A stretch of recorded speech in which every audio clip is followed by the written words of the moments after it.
realized you've got to go down to him.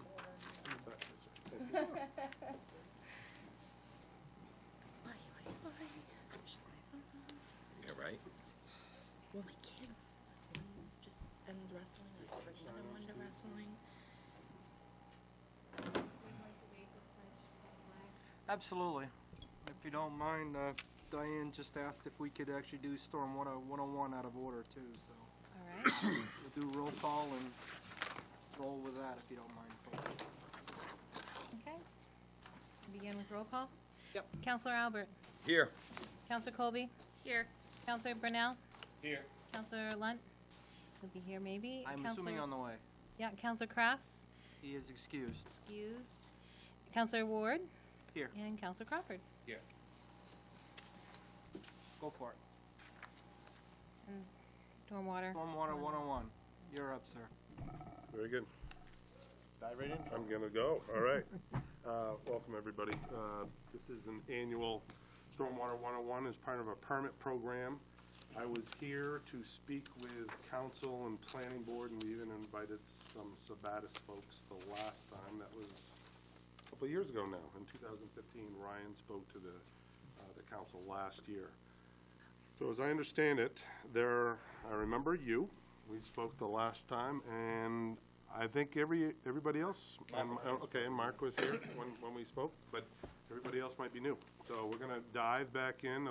Again, this is Stormwater 101 from your handout, so this is a little bit of information. Just kind of give you an idea to follow along of what we've done in the past year, but I do need a little bit of an education for the folks that haven't really had any exposure to this MS4 program.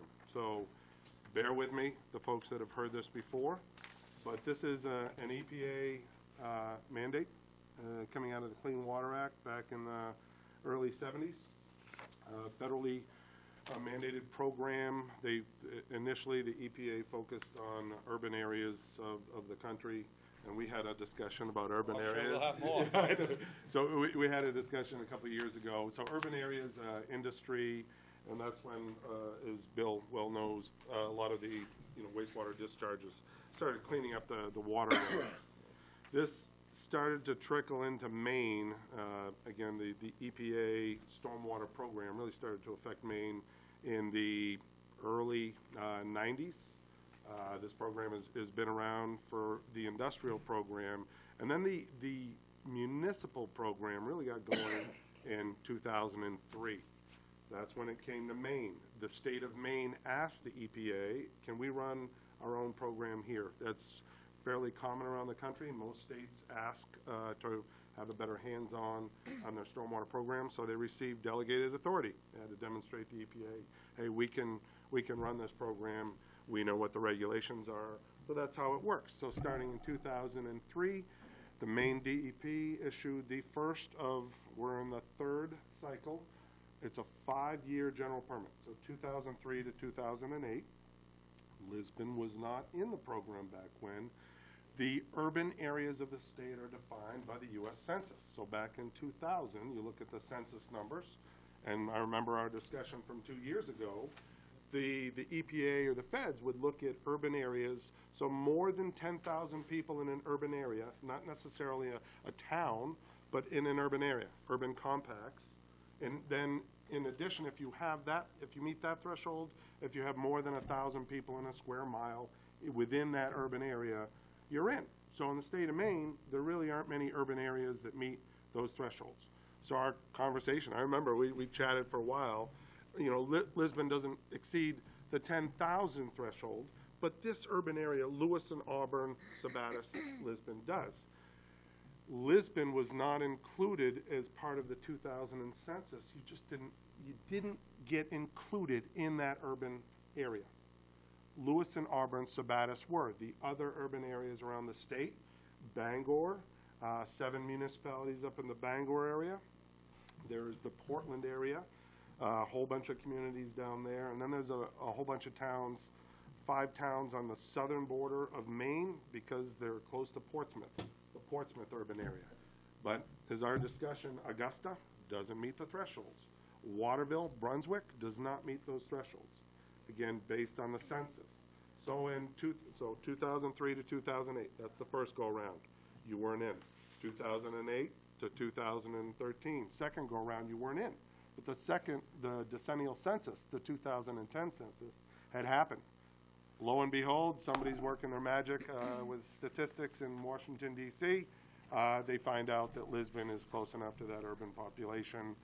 And They said we had, I don't want to interrupt, they said we had 14,300 and some people living in our neighborhood, of 9,000. Where do they draw that line? Yeah, where did they get that number? Again, from the census. census. Right, so all, so they combine the 2000, Are they 2010 using the urban census. contact? It does mirror that. That's what DOT uses based on a lot of that, but that's the urban area is defined by EPA. DEP didn't deviate from that. Okay. Some communities can actually petition to say that, sorry, we don't meet those thresholds. It's a rarity.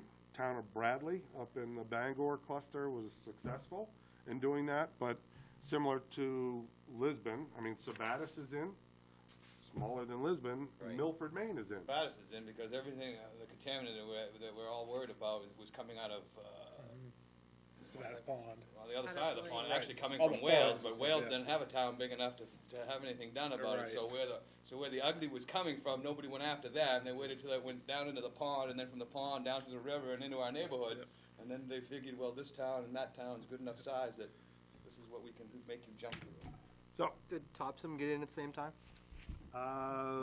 no, they did not. How many There were towns? two How additions. many towns? How many towns in the state? There's 30 now, 30 municipalities. There were 28 as of the 2013. It was you folks, the lucky two, Lisbon and York were added.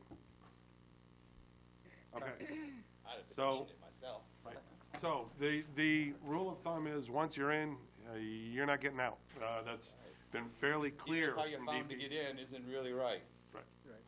So, again, we chatted about that a fair bit. Oh, I'm But gonna it- chat about it some more, I'm sure. So assuming we're in this program, back in, so we're looking at 2013, Lisbon's in, so we worked on developing a stormwater management plan for the cluster of towns in this area. So Lewis and Auburn, Sabattis and Lisbon got together, developed a 5-year stormwater management plan. There's a whole bunch of basics as part of this EPA program that they look at. 5-year plan or 5-year permit, and you have to develop a stormwater management plan. How are you going to meet the conditions of that permit over a 5-year period? Okay, so you have to project your best case of, hey, this is how we think we're going to do it. And the 6 things that you're going to focus on, they want you to help them educate the public, provide education and outreach. I call it spread the gospel, of stormwater. You're getting the word out. You're going to involve the public in stormwater-related activities, hopefully get a little education along the way. You're going to know your entire stormwater management system, so that if and there's an illicit discharge, as they call it, so something that is not stormwater and is somewhat nasty that gets into your system, and that could be sediment from a construction project, it could be, leaking septic systems, there's a whole number of potential sources. If you have something that's not allowable and not stormwater get into your stormwater system, again, this is the system that the town owns and operates. So private systems doesn't count within the right-of-way. Your stormwater ditches, your curbs, your gutters, your basins, detention ponds, you name it, if it's man-made and it manages stormwater, it's regulated by this program. So if illicit discharges get into that system, you better have a way of detecting them and removing them. That's the third focal point. Number 4 is construction sites. One of the biggest contributors to stormwater pollution out there. Erosion, sedimentation, sediment loading is huge. Okay, so construction sites. What happens when the contractor walks away? Number 5, post-construction sites. Everything that an engineer designed and built and implemented, you better make sure that those systems are working in perpetuity. So from here on out, the systems, the ponds, the ditches, the basins, everything that was designed to manage stormwater has to continue to work as it's intended. That's number 5. Lastly, I get to deal with Ryan in Public Works quite a bit. It's pollution prevention and good housekeeping for municipal activities. So we've got to look at everything that's going on in town A lot of it's centered around public works, but public safety gets brought in because they respond to spills, leaks, those kinds of things. But how does Ryan manage salt at his facility? How do they maintain their vehicles? How do they store materials at the yard? All those types of things get brought into that sixth focal point.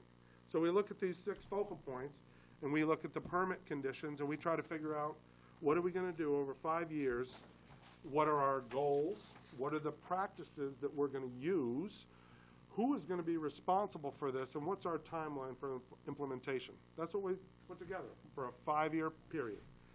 Sometimes, I mean, that's your best guess. It's kind of a living document. Yes, we submitted it to DEP, but sometimes you deviate from that. You figure things might not work as well as they could.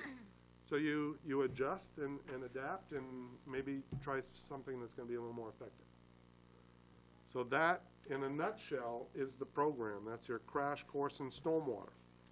What I want to also give you is an update on where we're going, because as I said, we're in, well, over halfway through the 4th year of this permit program. Okay, the next one should be issued. Tentatively, the date is July 1, 2018. And here we go again. And the regulations, they don't get relaxed every time the permit comes out. They get tougher. And that's the situation that we're looking at. We've always based, the Maine has typically based their permits on what EPA is doing. So EPA issued a permit back in 2003, and the states that are under EPA control that didn't request their ability to run their own programs, a couple of our neighbors, New Hampshire and Massachusetts. Vermont has their own program, Connecticut has their own program, New York, Pennsylvania have their own programs. So most of the states in the Northeast are running their own, but EPA oversees New Hampshire, Mass. So EPA came out with a permit for New Hampshire, Mass in 2003. They finally issued another one, 5 years, just kept extended and extended. They just issued one for New Hampshire and Mass, much stricter than their original one back in '03. That is the basis for the next permit development. Okay, so there's a statewide discussion ongoing. We've had reasonable success working with DEP. There is an advantage to having DEP run the program because we can help control how that permit's developed. So that process has begun. We met as a statewide, I was there on Lisbon's behalf on January 30th, facilitated by Maine Municipal Association in Augusta. They, got all the towns together, or the invite was out there. Towns could go and talk about, what the heartburn is. And yes, the funded mandate that comes up at every meeting. That's always out there. And, the size of some of the municipalities, that's a given. It's not necessarily fair that Augusta doesn't have any permit requirements, and Lisbon, Sabata, some of these small towns do. That's the way the regulations are. Okay, so the statewide, what's that? Doesn't make any sense. It's based on census. That's bureaucracy for you. Yep. Somebody else thinks that too. Well, the one thing, I'm not trying to derail, I absolutely am fascinated by this information. I just don't understand what the blowback is to us, and I guess I'm trying to pull that from the information you're giving to us. Right. So this plan, is this an added cost or an expense to our community? So I just want to understand it a little bit better. You bet it is. Okay, Guaranteed so it is.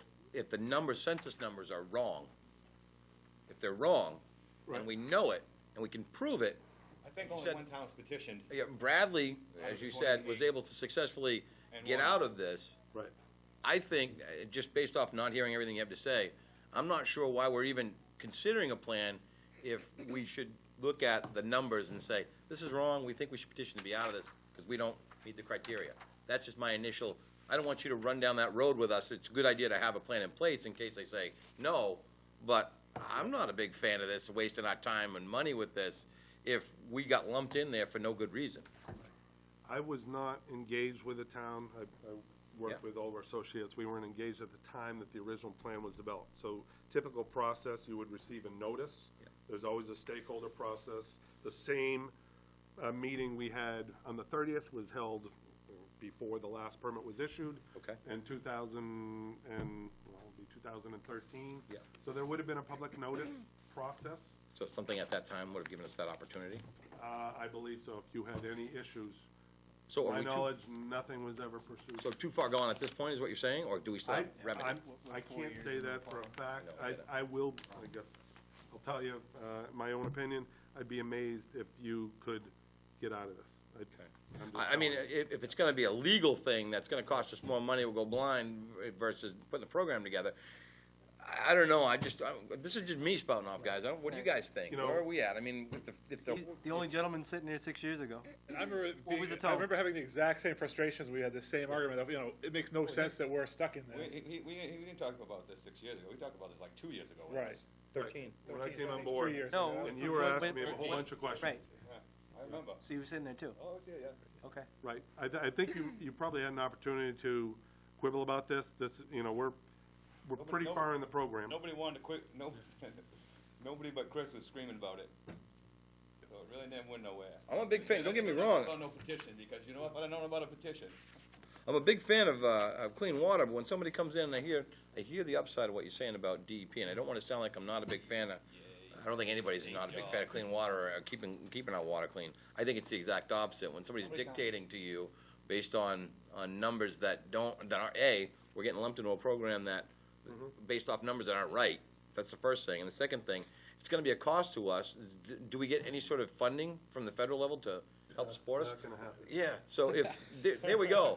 If So somebody they're- somebody comes along and says to me, you guys meet the criteria because you're this many and we're not, and they say, oh, by the way, you gotta do all this stuff, and you're telling us now, we're gonna make it harder for you, and it's gonna Every cost you year, more money. every So every year. year, this thing's just gonna be a balloon Every that year. keeps growing, and we have zero control over, yeah, even if we're 4 years into this thing. oh, yeah. I'm a big fan of raising the hand and saying, yeah, we're not in. We shouldn't be in, and we should, but that's just me. And that's, I know what you're saying, and I appreciate that. Yep. I mean, again, I don't know what census number they used. Somebody has some statistical evidence that they Right. I felt was looking strongly at it. enough to bring you back in. Same with York, back in the day. Because they put the town population at 14,333, and then regulated population, which I got no idea what that means. Where are you seeing that now? Last Down, page, last attachment page. 1, Lisbon urbanized area map. Is It there a shows- way that we can see where they got that figure? It says population estimated from 2010 census. But the 2010 census has it at like 9,000. Exactly. Yeah. I wanna know where they Well, got that there's number. something here that says regulated area, urban area, and if it says regulated population, I'm looking at that map, you see the striped red diagonal lines there. That says regulated area, and I'm assuming that's the population that lands in those areas. I'm guessing off of this. I mean, is the I key. can chase this down a little bit, just tell you exactly where they got their numbers. That's something that we, I think that's a We good haven't first step, I mean, to decide if we have any legal remedy. the regulated area, what you're looking at on that is again, an EPA product. The hatched area is the area where the urban density is met for the permit requirements. Okay. So the whole town is not regulated. That's pretty much the case with every municipality. There's urban areas and then there's the rural areas that often do not come into Right. this program. I mean, when you look at that, it makes sense. I'm looking at the area that abuts the river, and I'm sure that's the big concern there, that Yeah. stormwater. Nothing to do with that Well, part no, of it. but stormwater runoff comes, There's nothing to do with that part of it. It's all strictly based on population Population. density. Yeah. that's it? Yeah. Well, then if that's the that case, area that Even should that, if that's the case, then But, even, so you'd have to look at the stats. As I It's the said, population that's Lewiston, down there. Auburn, yeah, Sabattis, over 10,000. Then you field, look at the that's that, density yeah. number that we talked about. yeah. And that's Ridiculous. where they. Sabattis stand alone over 10,000? No, it's the all the urban big area. proximity with the. Okay, so So that Bangor combined area. area. Yeah, Bangor area, it's Bangor, Brewer, Hamden, Old Town, Vesey, Milford. It's just population density. Yeah, I mean, How does you had in Augusta 7 not meet? municipalities, but Augusta doesn't meet the threshold. Of course they don't. All How right. does that not meet? So, again. yep, so, Okay, okay. I know you're, don't no, I take get my, that. I mean, yeah, this is not the first time I've heard this, and it's not gonna be the last. yeah. Phil, what you're Yep. saying is they're pulling in some of Lewiston's population to meet They're that? double counting the The number. whole, well, the Or whole they're 10 grabbing something else. 10,000. So keep in mind, each municipality does not have to exceed 10,000. Right. The urban area. So there's the magic red line extends into Lewiston and it goes in Auburn, and that's where the statisticians have said, Sure. you meet the 10,000 number, and you meet the 1,000 per square mile number. So Lewiston's, if that's the case, and using that methodology, if there's a magic line that runs into Lewiston, so part of their population is counted with ours, No, it's, We're counted as part of them as a It's a unit. part.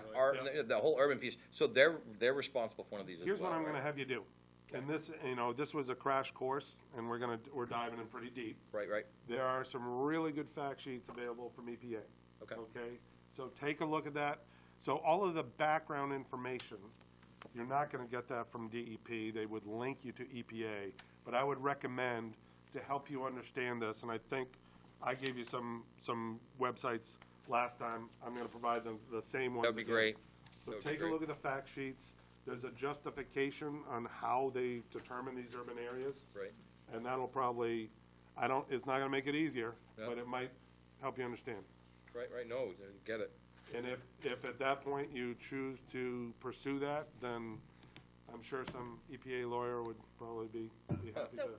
What's the penalty if we say, no, we're just not gonna do this? We had this conversation. Yeah. All right, here you go. So, I mean, you can go that route. EPA there's a statutory penalty, and DEP often follows that. You can pay up to $37,500 per day per violation. So you could go that route, and you could ignore this. I don't think that that's a good course of action. What about partnering with another urban area such as Lewiston? If they have one plan, are we required to maintain individual plans, or can we partner with Lewiston? You're jumping ahead, but, okay, if you now that we're going there, it does help to regionalize. Yep. Okay, so that's one thing that we've tried to take advantage of. So there is a regional plan, but, for instance, let's, take a look at, how you maintain, sand and salt, how you clean your catch basins. Lewiston isn't gonna clean Right. Lisbon. So there's things that you can do together. The education and outreach component, that's a really well-suited to do regionally and statewide. The public participation. In this information pack, there's some events here that make sense to do together. So we're gonna have some stenciling events. Dennis Douglas happens to work for both Lisbon and Sabatis, so one of your educational opportunities to spread the word, at first, the group just, chose to use the Auburn Public Works Day. Not really a good fit to get the word out. So we just figured, boy, we've got, 20,000 people coming to Moxie Festival? Figured that was actually a better opportunity. So for the past 2 years, Dennis has set up a booth, handed out information, really good way to get the word out. Okay, so that's stuff that's well-suited to work together. So I work with Lisbon and I work with Sabatis. And part of the discussion back when, and I've had the same discussion with Sabatis, I try to do as much together to benefit you folks and keep costs down.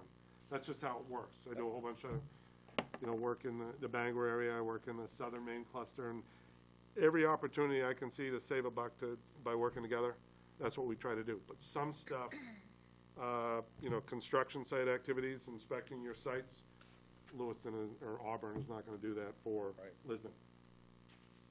So let's just I'm just spitballing it, 'cause I wanna understand better. The Yep. bridge construction that just happened, so we've been this is year 4 of this permitting process. Did we do anything there? Did we mitigate anything? I'm just trying to understand. Tell me which project? The bridge project down in Durham and Lisbon. That was a state. So we're still not required? State picks that up? I just wanna understand that. Good question. DOT actually has their very own permit. The same permit same but a little bit different, as you folks do. So where DOT and Turnpike Authority roads go through an urban area, they have a permit. Similarly, there's also a separate permit for state and federally owned facilities. You don't have any state or federally owned facilities within the designated urban area here in this cluster, but up in the Bangor area, UMaine is within that. Maine Air National Guard is within that, Eastern Maine Community College. So there's 3 separate permits. There's a municipal, there's a state and federal, and then there's an MDOT Turnpike Authority. So Turnpike Authority and DOT, for their yards that are within this urban area, they have to jump through the same hoops essentially that Public Works if you did public construction in your right-of-way. I'm just a little short-sighted on this, because I was thinking more along the lines of a liability standpoint from Lisbon. if we weren't doing anything and that happened, we were gonna get fined for that. I'm Nope. glad we're not. What there is part of the inter MS4 communication, we actually have correspondence between the town and your local or your regional DOT, so that if something happens on their job site that gets into the town-owned system, they better notify you, because once those pollutants hit the town-owned system, you own them. That's how it works. But you have an illicit discharge. There's all kinds of things. You folks are new coming into this. Right. We've had, a fair bit of, we've got 4 years in on progress to meet the terms of the permit. You actually have a legal mechanism to deal with an incident like that, an illicit discharge coming into your system. You have an ordinance on the books. If there's a private construction site, for instance, if they're polluting, if they have sediment, no erosion control, they get a big rainstorm, it's just running off their site into your system, or DOT's doing that, you have a mechanism that your ordinance, you can go after them and get them to deal with that. Thank you. It's good to understand that, the So this is, piece. again, Stormwater 101, this is an annual basis. Again, starting with so many new counselors, we're diving in. The fact sheets can give you a whole ton of information, and I'd be happy to talk with you. Just give me a call. I think I'll hit and the we fact can sheets, walk and I'm through. sure, yeah. That'll give you a basis. There's fact sheets on the program, there's fact sheets on the census, there's fact sheets on all 6 of those things that I talked to you about. All the minimum control measures, they're called. And then if you want even more information, you can dive into the stormwater management plan that was put together by the group. So, Can you elaborate a little more on the, since cost is obviously a big discussion, but what is the program actually costing this community?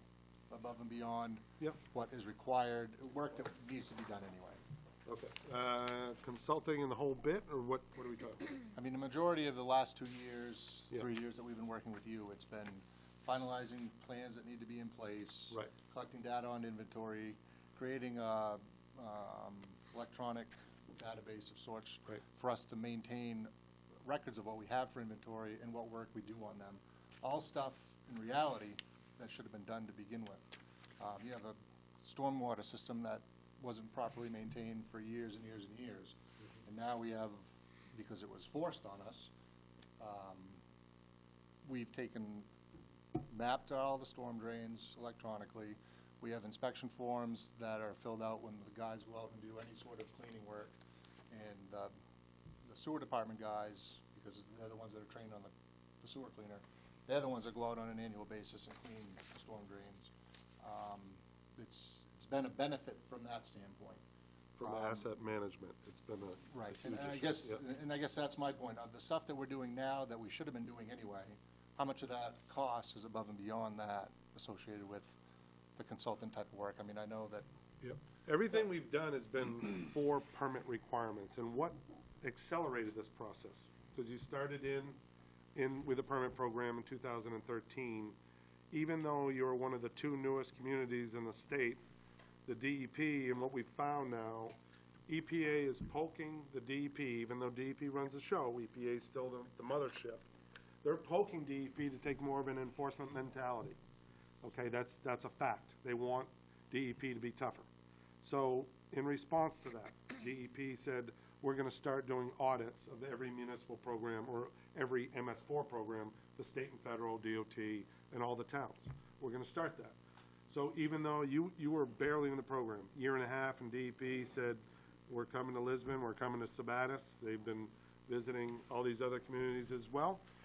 And the permit requirements were there, and a lot of the work wasn't done before we started working together. So we had to really ramp things up. So the learning curve and the work involved, as Ryan said, we had to come up with a lot of things in a jiffy. It went well. We sailed through the audit. The staff did a fantastic job. I worked quite closely with Steve and Ryan, public safety. We got code enforcement. We got everybody involved. Diane was involved with it, with all the decision making. So we prepared well, sailed through the audit, no issues. DEP has told us that they can come back every 2 years, was what they told me. I'd be amazed. So it was September of 2015. We saw them last. clean bill of health. They're one of only 2 communities at the time that didn't have any issues. It went well. So building on that progress, you know, we just need to maintain a lot of things, but there's a lot of inspections, as Ryan said. He's asking me about what the costs are. Every year, permit requirement, you're supposed to peek in every catch basin and figure out, catch basins have a sump, 2-foot sump. That's there for a reason. It catches the heavier grit. If that sump wasn't there, that would be flushed through the system, potential pollutants, even the finer particles that are getting through the system. Finer ones usually stay in suspension, but you settle out some of the grit. So that sump has a reason. Lisbon had never, I mean, before, they hadn't done any It's been a long inspections. time. Yeah, so it's been a while. A lot of those basins were chock full, and that had to be addressed. So once you understand your system and you figure out where the hot spots are, the point is not to keep churning through this. You understand where are the issues in the town of Lisbon and how are we going to address those. So, and understanding, you know, mapping the system, doing periodic inspections of the structural integrity. You know, out of sight, out of mind is typically the way with stormwater system. It's low on the priority. It's a patch and pray mentality. That's how most towns work. And they have. But because of this MS4 program, you lucky 30 municipalities have to deal with this more than most. More than the other, how many communities in the state? Or what, 440 or, 420. yeah, something like that. Brian, if you don't mind me putting you on the spot and asking you. Did he answer your question? I didn't mean to interrupt you. Go Did he ahead. answer your question? Not entirely. No, I don't know Right. if he did, but. No, Go ahead, inspections. Go ahead, Norman. That's where I was at. We'll come back to that. We can circle back around, because I think from what I was gonna ask Ryan, kind The of. list is long of the things. I can Right. jump into all of them. Well, before we get there, let me just ask Ryan real quick. If you were to, now that we're here and we kind of got into this space, sounds to me like, because I heard you say benefit, and I couldn't agree more. Sounds like it's a good thing to know what's going on and get a better understanding of where the trouble spots are in our town, so you can be preventative medicine, I guess, or if you will, on stuff and know, well, we're gonna get a lot of water flooding off here, or this could potentially hit this spot. We know that's a trouble area after the inspections. That being said, if we didn't have this program, would you build it in your budget to continue this maintenance as it sits? At this point, we probably wouldn't have to do as much because I mean, that's my point. The Right. beginning part has been the project setup. Right. And then that's been, I mean, developing all the reports, it was ordinances that needed to be drafted and adopted. I mean, it was the whole 9 yards of stuff to be able to treat the stormwater system much the same way we treat the sewer system. Okay. With that kind of focus. And Phil and I had those discussions moving on, you know, at what point do we have to dial back our expenses associated with the engineering part of it, and then we just focus on maintaining the system that we have. And then, in our discussion was that that's gonna happen fairly soon, but we're going into the next permit year, so we're gonna be stuck with a whole other set of obstacles of, you know. Because they're tightening the noose, Who if you knows will. what- Yeah, we don't know what the final Because permit's gonna be. now that even they've been here for 4 years and there's gonna be 5 and we've straightened most everything out, you're not out. You're in forever. Well, no, I get that part of it. But I'm trying to understand, if we had a clean bill of health last time, if the DEP is getting poked by EPA, if I did that right, did I do that right? Was You it that did. way? Okay, Yeah. good. If they're getting poked to be coming at this for more of an enforcement, less of a, hey, you're doing a good boy, good Right. job. 2 things come to my mind. If we had a clean bill of health, no reason why we wouldn't continue down that path the next time they decide to roll in here, as long as we maintain. I'm still a big fan of looking to see if we can get out, but I'm just trying to say, we're here and we're in it now, so let's plan for it, with the understanding that we'll do some looking down that road and see if that ship has already sailed or if it's worth going now. Because I think we get the benefits from it already. So, and if we can get, so exploring both roads, maintaining what we have and trying to make sure that we're on the path to meet the newest, stricter requirements, while understanding, is there a possibility for us to pursue an option to get out of here? Because it sounds like this thing's only gonna continue to grow and be a monster that we're gonna eventually, we've got no control It's over. gonna be more and more regulation. Us lucky 30 out of them 400. And how it works is, I mean, there's a lot of meat in the permit. You can take a look at it. Yep. And again, that's what I've been hired to do by, you know, a lot of communities around the state of Maine. Right. Is try to come up with, you know, what I work is the low-hanging fruit, the least painful way to get through this program. And look for regionalization opportunities, but it's to get you to a point And how I always speak to communities is I'm trying to set you up for success. Right. If you understand what DEP is looking at, or what they want out of these audits, and what they want for compliance, if you know that's how to play the game, let's prepare for that. So And that's after what we've been doing. After 5 years of you guiding us, Yep. we're still gonna need you after 5 years? There's, Because, right, we pay you? That's up to Right, you. We pay you, right? yes, you do. Right. Yeah, there's certain things you can take over as much or as little as you want to do. So this, for instance, annual training is one option. So right now you have a stormwater pollution prevention plan for Public Works. You have a specific plan for that facility. Requires annual training by permit, requires you to develop a plan, so that's separate, and it's just part of this permit compliance. Ryan has asked me to come in, help him with training. We help him with the inspections. So he could have his Public Works crew go out and inspect every basin.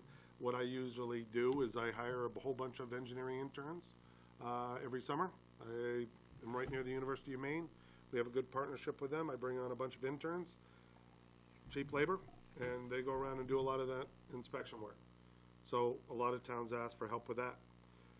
A lot of towns ask for help with annual reporting. DEP asks for really clear documentation every year, again, to cover their back because EPA is looking over their shoulder. Very, very concerned with this enforcement mentality. So we have to document every single thing we do, and that's some of the activities that people ask for my help. You can take on as much or as little. You know, I was asked to help with a program. I'll tell you what the tasks are. You know, whatever works best for you folks is how I proceed. Yep. Okay. How much does this cost us so far? Well, I guess, let's circle back around to the cost, if you don't mind. Yeah, I don't expect, I'm not gonna hold you to exact numbers, but if you could ballpark for us, in this last 4 years, and I could probably get information from you, would probably have some info on that we could, so maybe I'll just grab it from Diane rather than put you on the spot, yeah. Yeah, I think we budgeted for this year 22,000 bucks. I think in that ballpark. Which is all in the Public Works, Yeah. includes all Roughly. and And I don't think we're gonna. I'd have to look back, but we were budgeting around $10,000 a year. Okay. Initially, and then we bumped that up, and the $10,000 a year was barely. Making We it. weren't making a dent in some of the stuff that we had to do, and then we spent, I wanna say 20 to 25,000 a year, most recently. Most- I'd have to look back. So within the last 1 to 2 years, 25, easy? Yes. Okay. A lot of that was audit prep. I No, mean, no, we had to go understood. 0 to 60 in a matter of 2 months.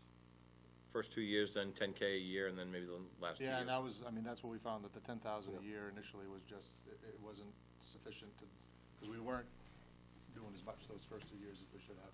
So in the last 2 years, would it be safe to say 25 per year in that? For, estimate at this point. Again, I'm just trying to That's for put, actually doing the work. I'm just trying to put a ball, We Doing the work, probably or spent that's- 60 to or is that for 100 grand. paying- that's what I'm saying, I'm trying to SE. get a ballpark We number. probably spent 60 How to much of 100. that is to pay, right, that's who it is, right?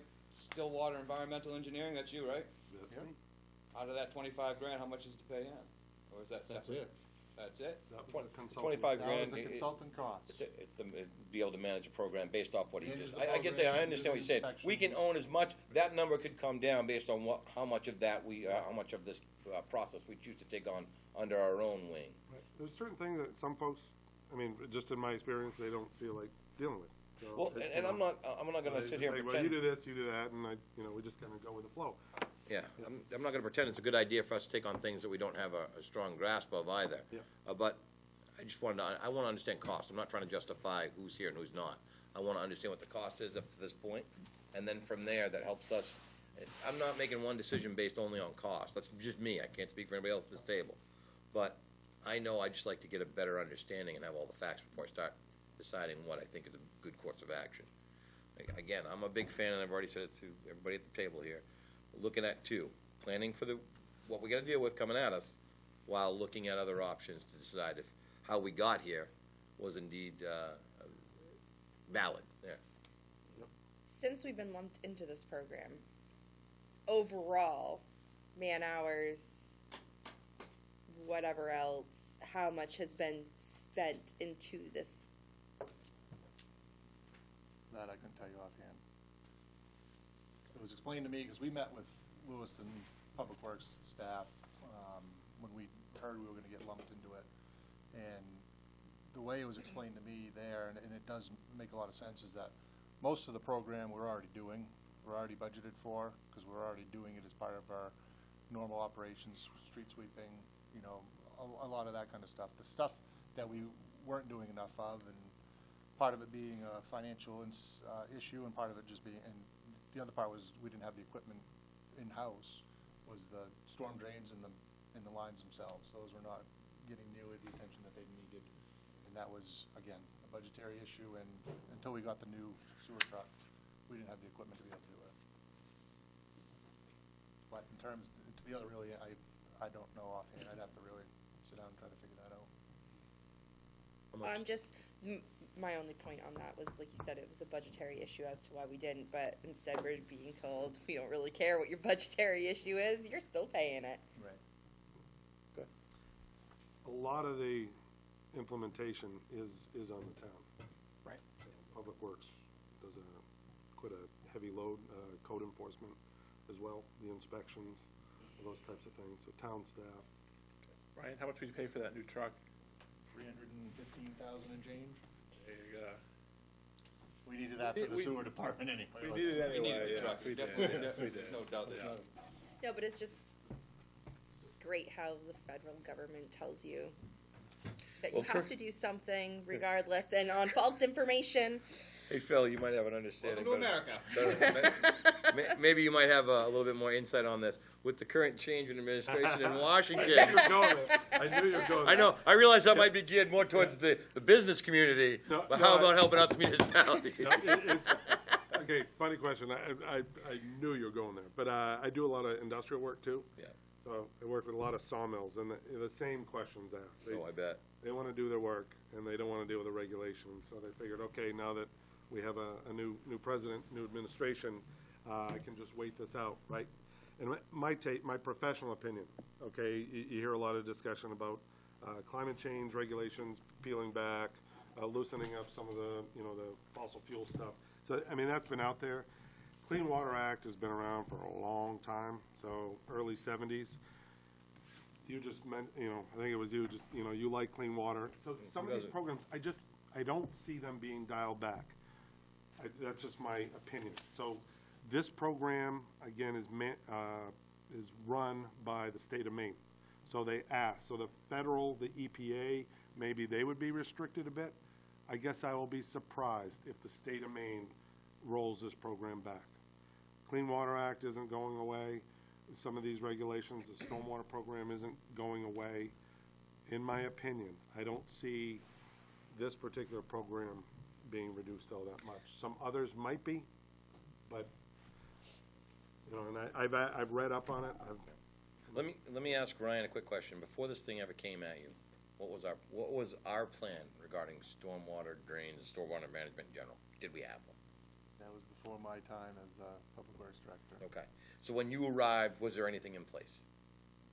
Not The to the level degree that- that we have now, for Okay. sure. Okay. So that's- We, to be honest with you, when we first started here, '01, there was rumors that we were gonna get pulled in then. Okay. And the first couple of years, we had interns that went out, started mapping the system, and basically popped every manhole that we had and took all kinds of measurements and everything else. Of course, that was before we had the technology we have now, so it was all paper forms and everything else, and then that went on the shelf after we didn't get pulled in. So we at least had an infrastructure map, but we didn't, that was the extent of the involvement with it at that point. Okay. All right. So now, the one that we have is much more comprehensive, requires routine maintenance.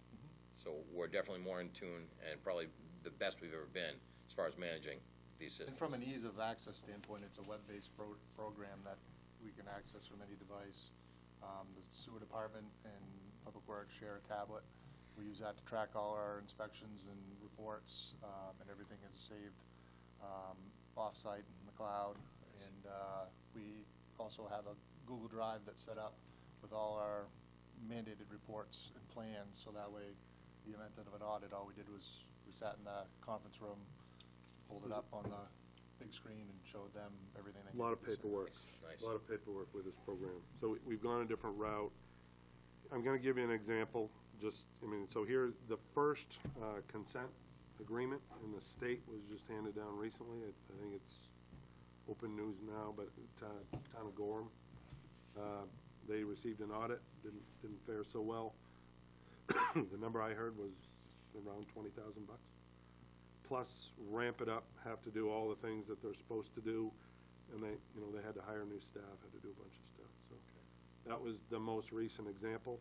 Right now, DEP has an enforcement matrix that, again, as EPA has pushed them, they've responded, so now they have an enforcement matrix. We didn't give them anything to pick on when they came through before. We had everything organized. As Ryan said, that system's pretty good, but if you receive an audit and they determine that there's issues, you go to the spreadsheet, you look at what the issue is, go across the table, spits out a fine. So it's pretty cut and dry how they go about that. The maximum, as you asked that question, EPA has that, scary number of $37,500 a day per violation. That's never going to happen. They can come at you with a really big number. You can whittle that down and come up with what the final agreement is. I think Bill's done, Over's done an awful lot of that type of work. But, DEP has not gone after anybody in this program. But, they expect compliance. There's a lot of detail, a lot of documentation, paperwork, and that's as I mentioned in this handout, the new normal. It used to be a lot of hand-holding, and it was pretty easy to get through, and that's not the case anymore. Do you have a pretty good understanding of what the new requirements are? Because I heard you say it's tightened up for the permit, so Yep. how close are we, and what sort of investment do we need to make to meet those requirements? Great question. What we've tried to do is actually predict that, so you're not going to be, beat up all at once. So they're going to focus pretty heavily on that illicit discharge detection, the mapping and understanding where your hot spots are, where your problem areas are. Okay. We've got a really good setup so far to be prepared for that. I think we're going to be in pretty good shape with this new permit. They're going to focus a lot on construction activities, a bit more requirements there. Dennis Douglas is, he's heard all of this before, participated. He understands what those requirements are. So I think we're in pretty good shape, but part of that is, again, so you're not really caught completely off guard when that comes around. So that's part of the focus, is knowing what's coming down the pike, understanding. We know where our hot spots are? Yes, we do. How many hot spots do we have, Ryan? Ours were, last year, we're right down there by the Canal Street discharge, which was, we spent all kinds of time chasing, in that area. That's where we ended up, Main Street and Maple and that whole area. So I don't know if Sounds like you knew the answer. Okay. Just want everybody else to know. I appreciate the question. How many hot spots we have in our, I mean, you look at it, they called it. right, it's not just, sanitary, you look at everything, you look at industrial activity, you look at where all the people are living, you put all those factors together, and we're still actually refining a plan. We're using your geographic information system as a tool to do that, so that's still an exercise that we have to do, but that's gonna help when this new permit comes out. So permitting is in 18, correct? New permit. So let's just say it goes like gangbusters, smashingly. Everything we do now for prep, Yep. we get the permit. It's good for 4 or 5? 5. So 5 years. So could we, in essence, then build in a small maintenance budget for the next, and I'm just spitballing here, if there's not a big need, and we do what we need to do now to get ramped up and ready for the permitting process, to meet those requirements, and it goes well and there's no issue, then what will it take to continue to maintain this program before they tighten the noose again and make us do something different? That's a tough question. One of the things is infrastructure. This is out of sight, out of mind. And my understanding is when you talk with Olvers next to go over what they've done, the sanitary sewer assessment, as Ryan said, the same type of approach goes on with the storm sewer assessment. So it's, like the forgotten stepchild or whatever. There's just not a lot of focus, but we do the inspections. We identify the issues. You develop a capital improvement plan, long-term planning. That's a great strategy.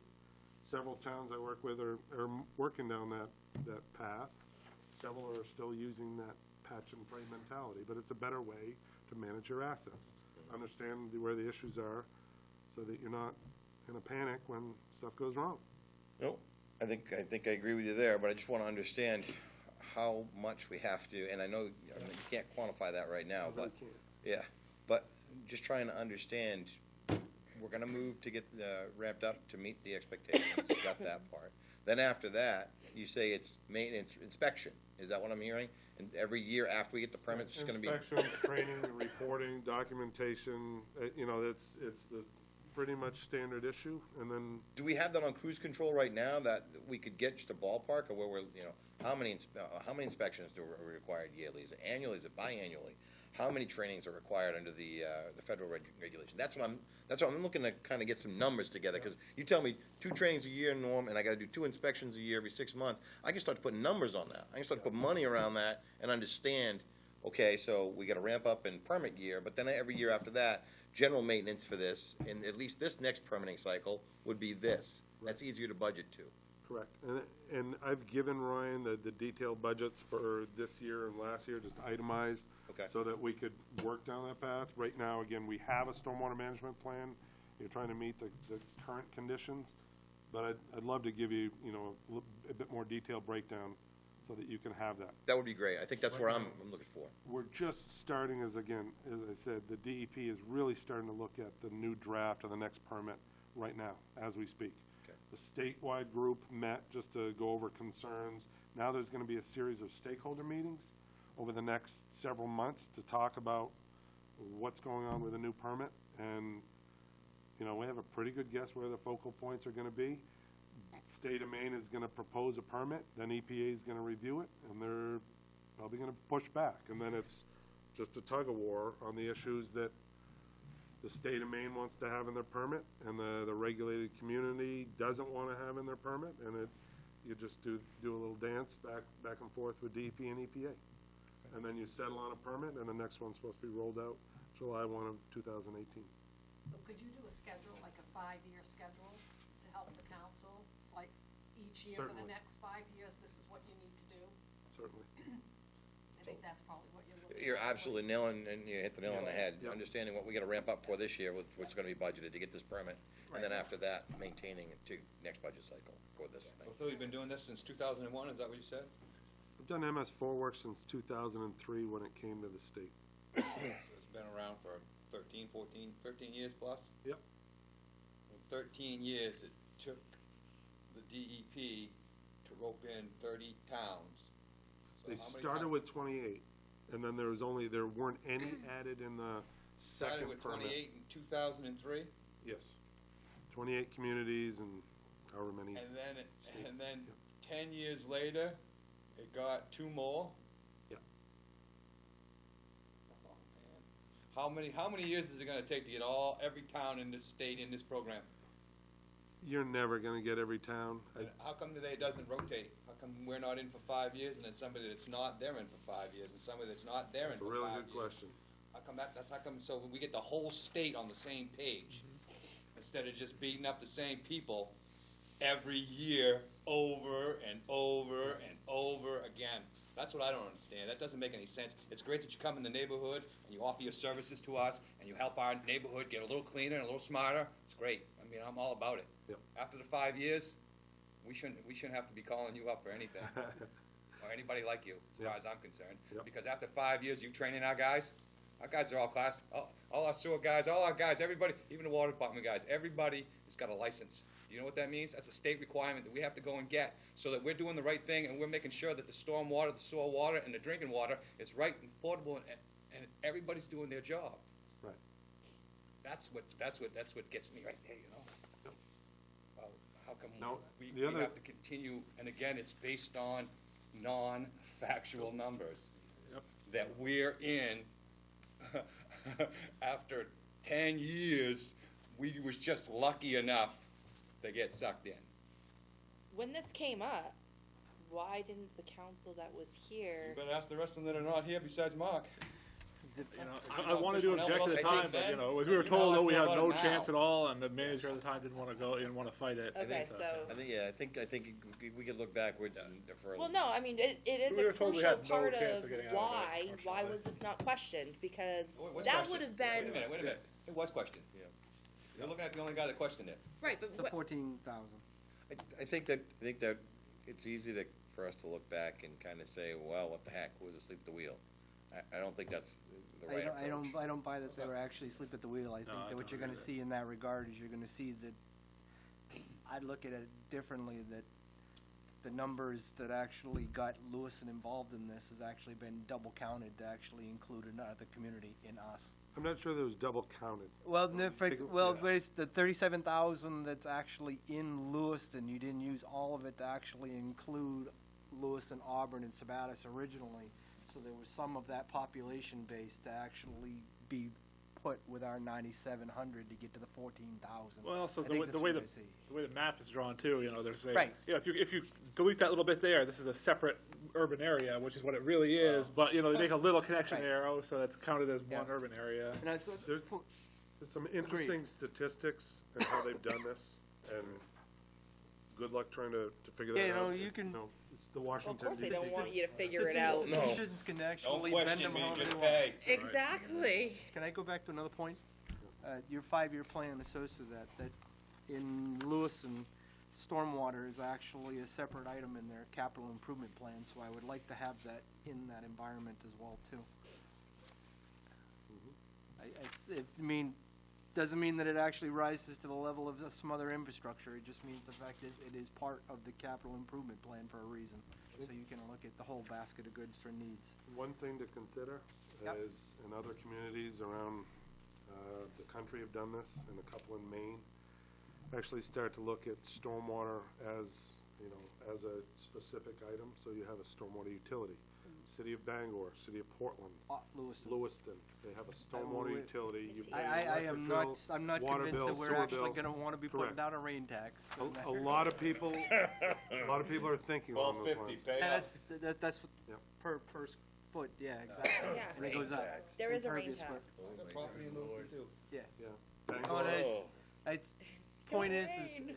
however you slice it, I just can't believe I said rain tax. that's how it's been, Oh, yeah. yeah, It's crazy. Sorry. you know, Double You representation need with to- triple taxation. And welcome to America.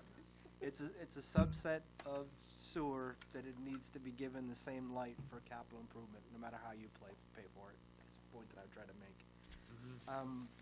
The last piece that I had is, you mentioned it a couple of times in your presentation, sand salt management, then you went on to catch basins. When you're talking sand salt management, are you talking just what ends up in the catch basins? Or is it something that we're currently not doing in our plan that needs to be addressed?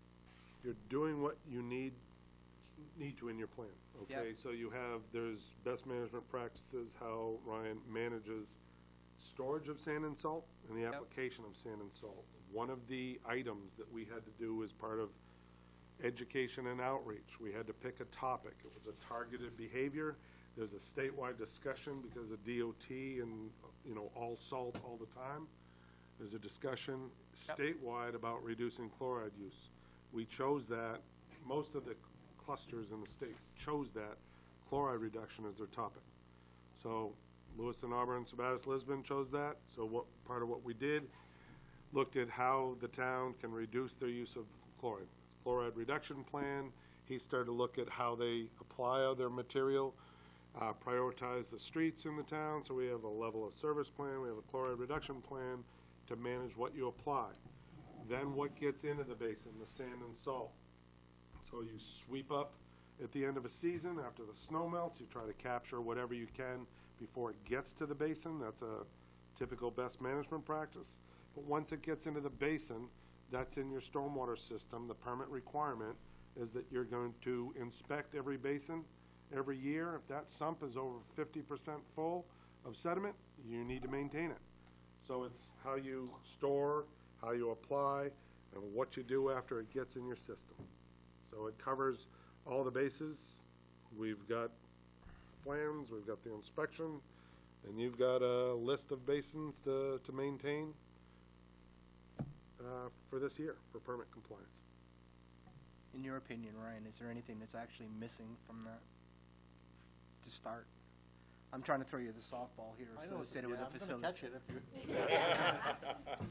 I mean, our salt and Oh, yeah. our salt and, I don't wanna say sand, cause, I mean, we do have a sand storage, but we use that sparingly. But our salt storage is, we talked about it before, is undersized, and we end up, the problem where we're loading trucks outside. It's a constant battle of cleaning up after the fact, and you don't get it all, because where it is in the parking lot or where it gets plowed to, and I mean, it's the worst possible scenario, the way it's set up right now. Right near a drainage ditch. Low end of the property, Pardon? low end of the property. Yep, going off the property, and I think that we replaced a well for someone with public water because they Downhill. claimed that we contaminated it, and based on the geologist that was hired to refute it, he couldn't refute it, so, We couldn't The prove lo- that we didn't. correct. And the location of it, I mean, from that standpoint is, it's, I don't know how you get around that, though, I mean, Right, I mean, the right, location's. Done is done, problem. we paid. Pie in the sky, I'm gonna ask this here. We paid to replace the well, right? Yep. Okay, so I'm not an expert on this. What would you say? I don't remember what we paid. 10? I would say 10 or less, because we ended up directionally boring it. What will, best possible case scenario, come to you tomorrow and say, we have unlimited resources, where would you wanna move your salt garage, and how big would it need to be to meet? I don't know what the town, we don't.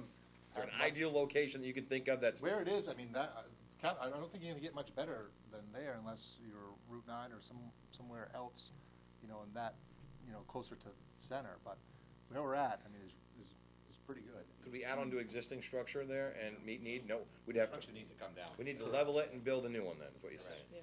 And I got, well, we're not into the budget process yet, but I know. the Are you- estimates are around 250,000 to replace it. So right Well, now- to build one. One or two. Bigger, Right. proper, Yeah, yes. truck in. Load in. stuff That means in, destroying what's- everything's indoors. Destroying existing structure, replacing with bigger, right? Correct. And you're holding to the standpoint of the fact is salt only, did not have to deal with the It's a multiple reasons why, I mean, you end Yeah, up with a better product. Again, it's another softball. Could it be Run with purpose, multi-purpose, no, we're asking the same You have a question. you have a better you have the ability to give the public a better product, because there's no smelting characteristics to sand. It's a grit, I mean, it's To clean up fraction afterwards. only. Salt, and when applied properly, and we're still working through that process, is the best product you can use at this point. It'll provide you with the melting that you want, and you're not getting sand, you're not plugging ditches, you're not plugging catch basins. We can sweep to our heart's content in the spring and pick up as much as we can pick up, but once it ends up in the basin, it's a whole other ballgame than getting rid of sweepings. Getting rid of the catch basin debris is an issue that we still need to fully come to terms with. Can we multi-purpose that garage, or that storage facility? Ideally, we would need to, because, again, real estate's a premium if we're gonna stay down there, which I'd say if, I don't think that's an if, I think we're gonna stay down there. Yeah. And like we talked about before, we've got storage trailers, we've got storage, you know, that were trailers or box trucks, and now they're storage containers. And then that building has got, you know, all kinds of stuff in it as well, so I mean, it's gonna need to be a well, I don't wanna say that. The salt and sand storage is one thing. Additional storage, because I mean, that building that's there will have to go in order to make room for whatever else, I would imagine. Thank you. Still your softball. Keep running if you want. I'm all set right now. Okay. It's been dialogue coming into this, so Ryan's actually given me some information on alternatives, and it's kind of the approach, you know, Lewiston Auburn does a sand-salt mixture, knowing that they have cleanup at the end of the season, and that kind of cost associated with that. It's a difference in the philosophy. Plus, they have 2 facilities for sand salt out on River Road to be able to accommodate that, and storage with the testing and that kind of whatnot. So just wanted to hear from Ryan's perspective, the best for us, knowing it's not like we have opportunity to actually relocate because we don't have the facility or land to be able to repurpose it. So, thank you. That was a left turn. I appreciate it. I think your one-on-one went straight to hell, sir, but Did we, anything we didn't cover to actually meet your nickel for the night? I think we covered a lot of topics. I had a hunch we'd go there again as far as No. whether you need to be in the permit. You know, the How much does the handout, permit cost itself? what's that? How much does the permit cost? Maybe a $100. $25 or $100, yeah, I mean, $100. what the application fee is. Oh, it costs. Just don't come. It's So- what it is a general permit that Yeah. is the same permit for everyone that's in the program. And it's not like our sewer permit, where our sewer permit is specific to our facility. This one is a general, I mean, there's other general permits in the state that we have to apply to do site plan, not site plan. Yeah, I'm drawing a blank right now. There's There's other- construction permits, there's industrial the permits. main general, for that. Main construction general permit. That This one is one size fits all. Portland has the same permit that Lisbon does. That's just how it works. It's not about, again, as I said, it's not about what it costs for a permit, it's about what it costs for To do it all. Compliance with the permit. what SCE to Compliance. keep us in compliance, correct? Compliance, What's the purpose of this survey? There's education. education and outreach as part of this. We have to provide some documentation to DEP about awareness. So one of the many things required in this permit, the last go-around, was a municipal awareness plan. So we sat down, we figured, okay, once a year, we're gonna talk to council, we're gonna give planning board the word. We need to get an idea of what you know about the program. So if you would, please fill out those questions. Shouldn't take you too long. Please give them back to Ryan, and we'll have some numbers to show DEP what we're doing. There's a statewide plan organized out of the Portland, Maine group, the Interlocal Stormwater Working Group. They have advertisements, they, do some radio spots, those kinds of things. So there's a statewide effort, but then there's also expectations just on the individual communities to get the word out. So short and sweet. We developed that years ago. Just gives you an idea what you might know about. Is this for the average user or the municipal official? Both, actually. We've handed it out at different events, I mean, occasions. 'cause the reason I ask is I saw it this past fall and I completed it and turned it in. I didn't know how many of these have we gotten locally already? There was one. Yours? Yeah. Okay, here's the next softball point. How freaking out to lunch was I? That's that right down to Ryan. Names weren't on them, so Yeah. that's a good question. You'd be surprised at some of the things we still have to. I was laughing educate. at 21 and 22. Oh, because 21 was killing me. When you change your oil at home, how do you dispose of it? And there's a pour it down the storm drain. And like, how many people check that box, really? Yeah. How many people check that box? Build out We've if seen you a like, lot of stuff or in our not. day. Well, the part that it's about the pet waste. I mean, Yeah, that what am I was supposed funny. to do? Tell my dog Well, not to go no, out in the no. backyard? But 22. Surprised. That waste, I mean, a lot of these things, you don't think about it until you start realizing that, for a storm drain pollution, it actually does add up in urban areas. Oh, for sure. I just thought it was funny. Do you walk your pet? Yes. And then there's no. And I'm thinking if you check no, you should probably just should say, bring dog to shelter. You're not walking them. Just bring your dog to the shelter, dude. Give him it's a someone's cat. gonna walk him. All right? Do I walk my lizard, or take my cat on a leash? I thank you, sir. Yep. So Yes. Hey, yeah, I know we came, I wasn't coming at you hot, and I think like you said, it's not the first or last time you'll deal with that, but it was an eye-opening No, experience for sure. This has gone on an awful lot. Those links, I know you talked about it. If you could send those links along, it'd be much appreciated. Oh, you may. Everybody sign up on the, okay, Yep. you're up. So Sign my life away. we've got documentation that everybody was here. Yeah. Yep. Any questions, you just fire away. I've heard all this before, so that's part of the deal. Thank you very much. So, thanks, folks. You're up. Took longer than I figured. If we do an hour and 15 on each topic, we'll only be here till next Tuesday.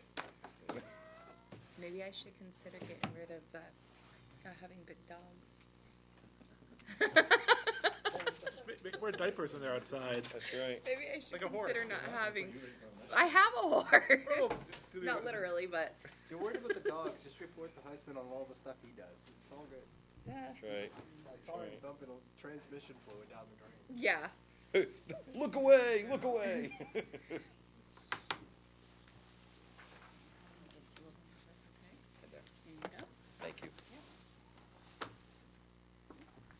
Good night. Diane doesn't need one to go to. Okay. They stick together. Thank you. You're welcome.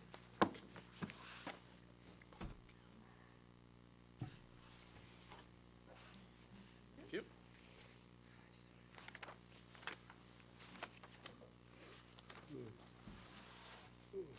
I apologize for being here on Valentine's Day talking about sewage, but That's a great opener. How long have you been using that one? That's good stuff right there. I apologize to you being the fool to think that that made sense, so go ahead and sit. so, I'm Bill Oliver from Oliver Associates. We're a 48-person firm in Winterport, and we deal primarily with water and wastewater around the state. This is Annalise Hafford, one of our partners, who runs our contract ops division. So we represent probably 65 towns in water and sewer issues on design and inspection of construction. We also run 15 water and wastewater plants. And I appreciate your comment on licensing because we're both Class 5 operators. You're a Class 4 water operator. And half our firm is licensed operators. So, you know, we try to design our plans with operators in mind because we are operators as well. So a few years ago, you retained our firm to do general engineering here. And we only really do water and wastewater and some civil. So one of the projects you had us do was look at your long-term needs for your sewage infrastructure. And I think it's kind of important hearing this last discussion just to kind of put it in perspective. The same Clean Water Act that got mentioned governs sewage treatment. I think the difference is that stormwater is kind of a little bit controversial new program. We don't do it in our firm. If somebody comes to us and asks us for stormwater, we send it out. We don't want to have any part of it. But sewage is something that's important. I mean, sewage has been going to this river here for the last 150 years. I mean, as long as there's been people here, there's been sewage in the river. The Clean Water Act came into play about 45 years ago. And so since then, you can't just dump sewage in the river like they used to. It's got to be treated. If you look at the system you have in place to do that treatment, collect it, pump it, treat it, you know, probably you're talking $100 to $150 million of infrastructure it would take to replace it all today. So what you asked us to do is a little bit, I think, different, maybe a little bit more palatable than complying with EPA regulations. The thing is, you have this great infrastructure. It's working quite well. And the town actually, you know, we work in a lot of different communities that haven't done any planning. And they find themselves up against it someday with a consent agreement or enforcement action. Whereas Lisbon is kind of a joy because, and we'll go through this, but you've actually been investing in your infrastructure from day one. You've had some major upgrades here. So what you asked us to do was kind of, instead of reacting to EPA and DEP, you asked us to help you plan ahead for the next 2 decades with a long-term capital plan on your sewer system, which is what we did. So we've got some short-term and long-term recommendations. So I'm going to go through these talking points just to kind of stay on topic. So on page 1, what I want to go through, we did a comprehensive study, which I think I may see a copy up there, so is that it? Yeah, I made a mistake. I threw him a softball. He gave me the report. Oh, okay. Good reading, I hope, but I just want to kind of touch on the high points here. So first of all, I just want to take a brief moment to go through what you have for an infrastructure here for water and for wastewater. And it's going to be basically sewer pipes, pump stations, treatment plant. And then we've looked at each one of those components and come up with short and long-term needs, capital needs to keep the system going, because you can either do it proactively or wait till things fail and fix them. So we're looking at it proactively. And we've tried to put some priorities on those because you can't afford to do everything at once. So we've given you some suggestions of how you might prioritize your projects, then thrown cost estimates on them in current dollars. And the thing is, the nice thing about the sewage programs is there's still funding out there from different agencies like Rural Development, EPA, DEP. So, and you are eligible for some of that funding. So we want to talk about some different potential funding sources, and then end with a discussion of your sewer fees. Now, this isn't on tonight's agenda, but we have concurrently been asked to do a study on your sewer rates. So that's something I guess a different workshop will go through. But I just want to touch on how some capital projects might impact sewer rates depending on outside funding. So on page 2, Is that done, or is that actually still in the works, Ryan? The sewer rate study, we received the final report, and I think tonight we can touch on it. I think, and looking at Yeah. going to the end and reading. Yeah, we can give you the I think we'll be conclusion. able to- yeah. I'd love to be able to get into that tonight, because the reason you're sitting here at the time that we are is to give Ryan the flexibility to be able to include it either in the capital improvement plan or the budget for this coming year. So we're timed to actually be ahead, because it's our understanding here that it's one rate, no matter the use in the community. And his presentation to us last year was, is that still realistic? So I'm gonna give you minutes when we're done with this to actually get into that dialogue for sure. That's fine. Thank you. Okay, so on page 2, the major components of your system, you've got 35 miles of gravity sewer, which is a lot of pipe for a small community. You've got 12 wastewater pump stations, which is a lot of stations for a small community, and then 4 miles of pressure pipe where these pump stations discharge into. You've got a fairly elaborate wastewater plant for this size community off Summer Street, and this is serving 1,976 connected users, or actual, customers into the system. So the next couple of handouts here, I just wanted to show you the breadth of your system. You've got one of the biggest, or maybe stretched out systems in Maine, because you're from Lewiston to Brunswick, and it takes 2 sheets of paper to show them, okay? So 35 miles of pipe, all kind of leading along the 196 corridor, and everything heading from west to south, west to east, down towards Brunswick.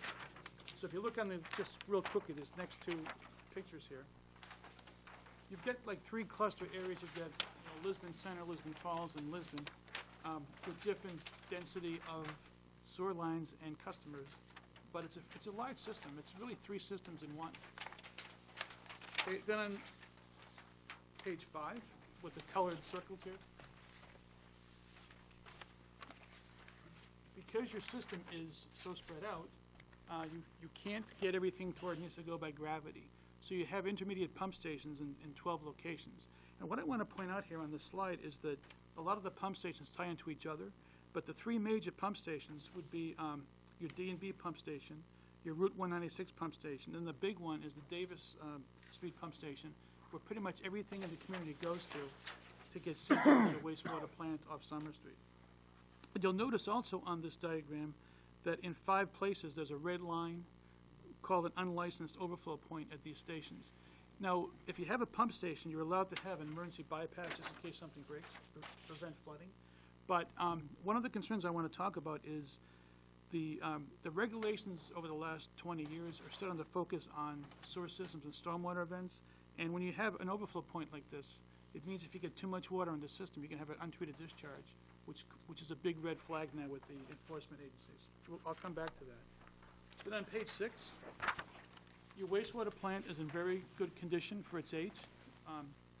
Just think of what goes on there, how much stuff comes through. It's very well managed, very professionally managed.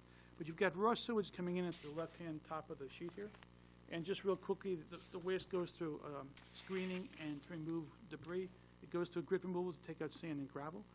Then you go into a couple of big aeration basins, and what's happening there is the plant is growing microbes that biodegrade the organic matter in the sewage and convert it to bacterial cells. Those cells become heavier than water, and then are settled out in 2 tanks called final clarifiers. So you're basically settling out microbes instead of sewage. The clean water is decanted off the top. That goes out to the river after being chlorinated to kill any disease in the water. And then you take some of those microbes you've grown and you turn them back in these return sludge pumps back to the aeration tanks to do some more biodegradation. Occasionally, you have to waste these sludge because you get too, it's called sludge by the time it becomes a microbe, but you have to waste them to keep the system in equilibrium. The way these plants work is to settle out the microbes, there has to be a good balance between the food coming in or the waste coming in, it's food for the bugs, and how many bugs you keep. So the plant is always wasting sludge, and it's expensive to get rid of sludge. So to try to reduce the volume, it's dewatered on a centrifuge to leave the water in the plant and try to densify the solids. So that's kind of in a nutshell what the plant does. So on page 7 and 8, I think it's important in this type of planning discussion just to point out that, again, we work in 65 communities, and Lisbon really is one of the more proactive. I was very impressed when I looked at what you've done. You spent a couple of $1 million on your wastewater plant over the last few years. You spent about $500,000 on wastewater pumping stations. and you spend $500,000 on sewer, so about $3.7 million, $3.3 million. That's a lot more than a lot of communities, so you're doing a good job of keeping up with your infrastructure. And I think by having the kind of study you've asked us to do, it just shows that you're gonna continue that moving ahead, because keep in mind, some of your infrastructure, some of your sewers are probably over 100 years old. Your pumping stations and treatment plant are now 40 years old, so there's needs that keep developing. So on page 9, ideally, in your wastewater or sewage system, all you would be doing would be taking waste from buildings, from houses, from schools, from churches, from businesses, and that would be going into these building sewers underground that have manholes in the street, and that all gets conveyed down to the treatment plant or through pumping stations. So that would be a utopian world. The reality, and when wastewater plants were built, this is what they were built for, was just straight sewage. But on the next couple of pages, we don't live in a utopian world. On page 10, some of the stormwater that you've been talking about here tonight actually gets into the treatment plant in a couple of ways. One of them is called groundwater infiltration. Whenever it rains, the groundwater elevation goes up and water leaks into pipes. And the water table in Maine is high. It's seasonally high in the springtime when the snow melts. It's up near the ground surface. So anytime you have leaking pipe joints, old clay lines, old asbestos lines, cracks at brick manholes, that type of thing, water is going to get into the sewer system. And it's a big, big amount of water. It's clean water that shouldn't be in there, but it takes capacity and can overload the pipes in the treatment plant. So that's something that the regulations have really started to focus on in the last few years. And that gets back to those overflow points I mentioned. If this overloads a plant, it's going to go out those overflow points.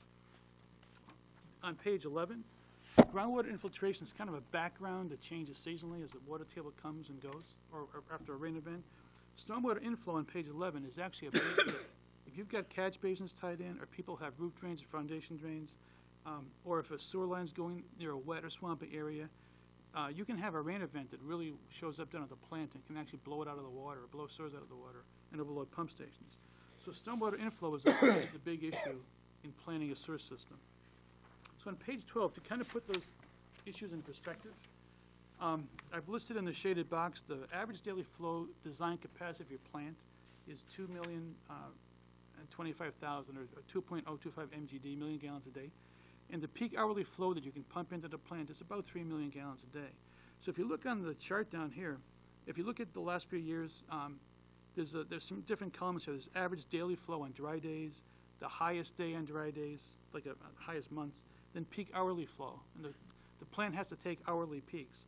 Notice that all of those numbers are lower than your capacity, so that's not an issue. On wet weather days, when you look at groundwater infiltration, snow melt, and rainfall, you actually can exceed those capacities. Now, some of that water gets stored up in the pipes. It doesn't all necessarily back up, but DEP requires sewer systems to be able to pass like a 25-year storm event. And a 25-year storm is defined inches per day.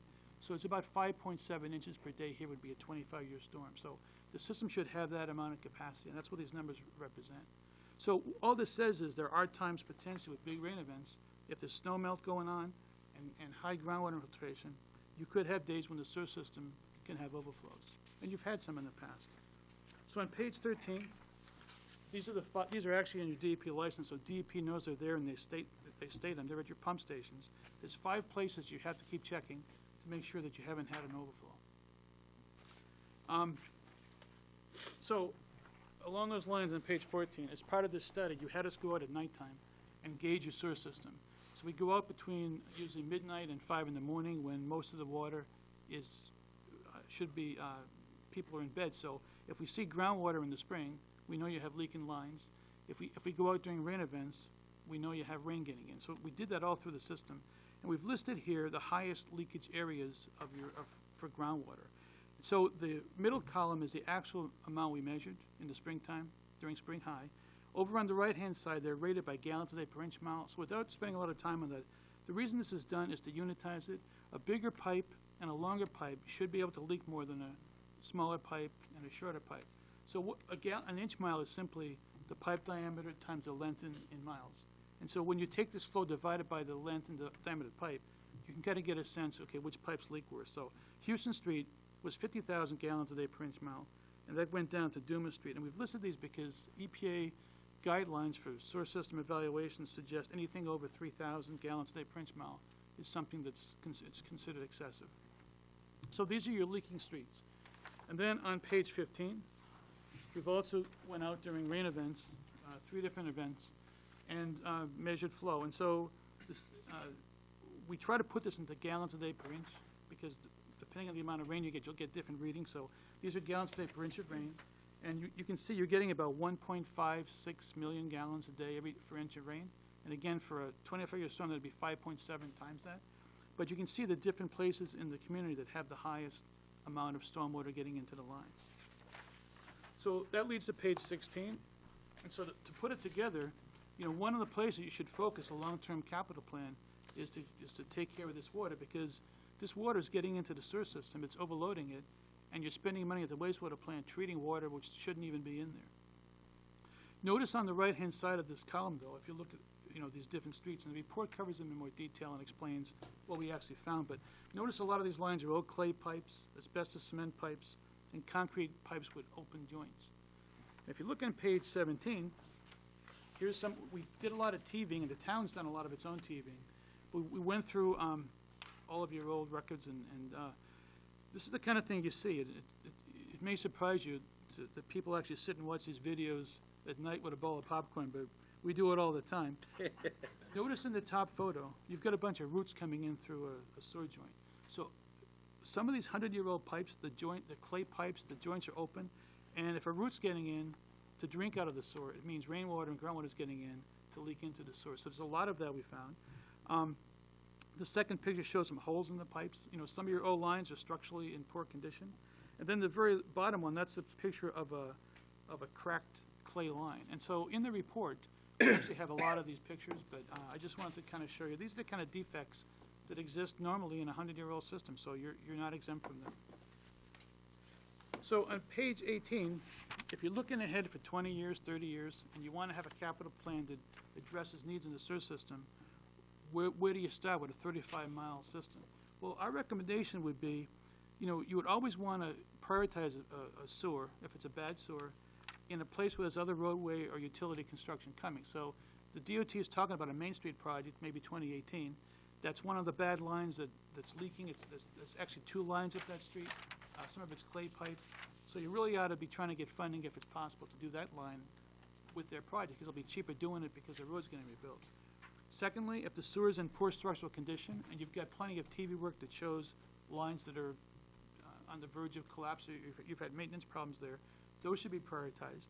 And then any place where there's excess groundwater leaking in, and we've given you measurements that we gauged for groundwater and storm flow, those are places where there's a payback. If you're getting out the water from the system, you don't need to treat. Also, you've got 12 pumping stations, so any sewer line that meets this criteria that's upstream of one of those pump stations should get extra points for consideration.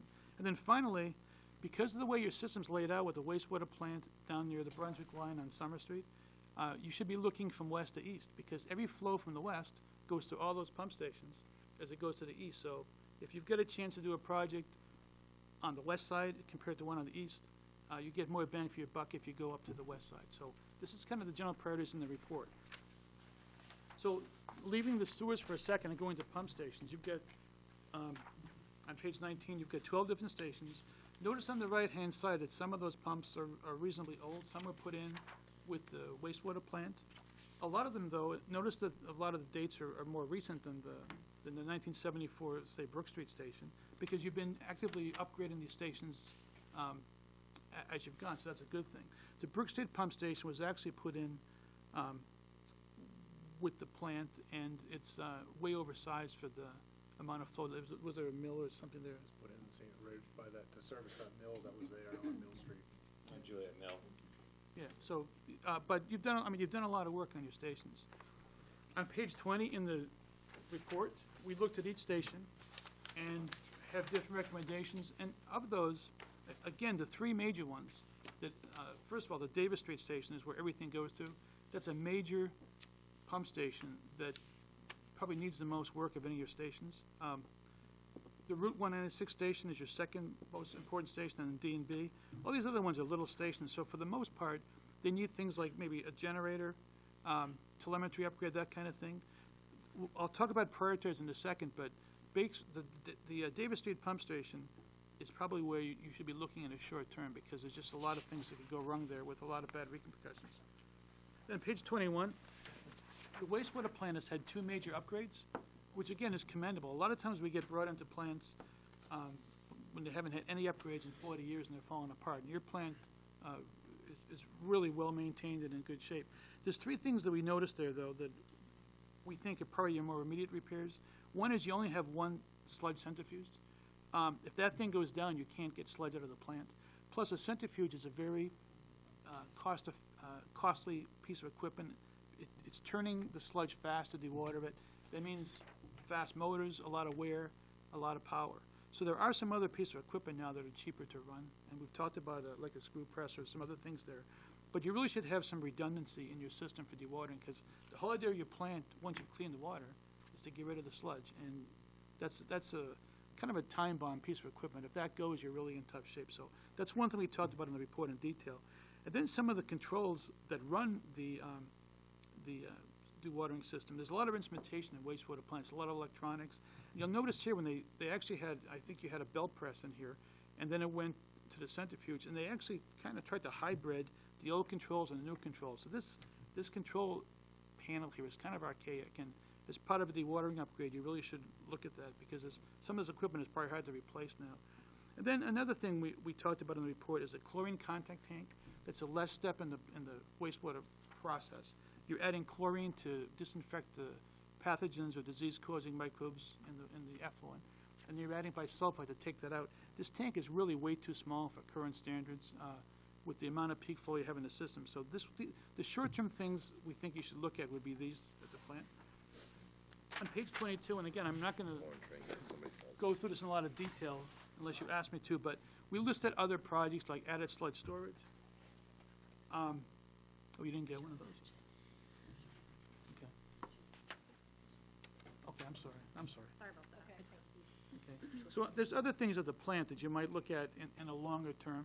You know, some of your equipment, some of your pumps, some of your blowers, things like that. Ryan had mentioned a dumping station for your flush and catch basins. That's a dumping station here. But the major concerns, really the short-term needs, would be the chlorine tank, the centrifuge, and the controls there. Then on page 23, so all these items are costed out. And these are big numbers, so, but again, think about this in terms of $100 million to $150 to replace the whole system. And so if you look at the lines in your system that we felt were in the worst shape, with the highest rates of leakage, and looking at the TV videos in the worst condition, there's about $12 million of sewers. You're not going to do this all at once, but if you're planning ahead in the next couple of decades, this is where you should be focusing based on the condition today. Things can change, lines can collapse, but based on where they are today, these are the places that should be looked at. And so we're going to subdivide these into some smaller projects than this, but this is the total that we found. Then on page 24, if you were going to do all your pump station upgrades right now, you've got about $3.9 million, most of that up on the Davis Street pump station, which again is your most critical pump station. It's in marginal condition right now. And on page 25, if you look at your wastewater plant, you've done a couple of upgrades that were about in this ballpark, but the chlorine tank would be the most important thing, and then maybe the sludge press later. So, going back to the report, you know, if you did this all at once, you'd be looking at $20 million, and obviously you're not going to do that, but you should be planning to. The thing about a sewer system, it never goes away. It is out of sight, out of mind, as was said earlier, but you know, you're getting a lot of benefit. You're cleaning up the river, taking the sewage up before it goes in there. The system doesn't just fix itself, it falls apart because of its use. So on page 26, what we would prioritize short term would be, number one, Main Street. If DOT is going to do that project, there's 3,500 feet of old sewer pipe there that's leaking and in tough shape. You really ought to be considering doing that, especially if we get some funding for it. And then we'd suggest on the sewer system that you would look upstream of the D&B pump station, which also benefits the Route 196 pump station and the Davis Street pump station. These Park Street, Ferry Street, Nason, Andrea, Madeline, Webster, St. Anne, and Upland are all sewers in poor condition with a lot of leakage coming in, that are overloading at the stations going downstream. So we prioritize that. That's about 12,000 feet. The Davis Street Pump Station really is due for an upgrade.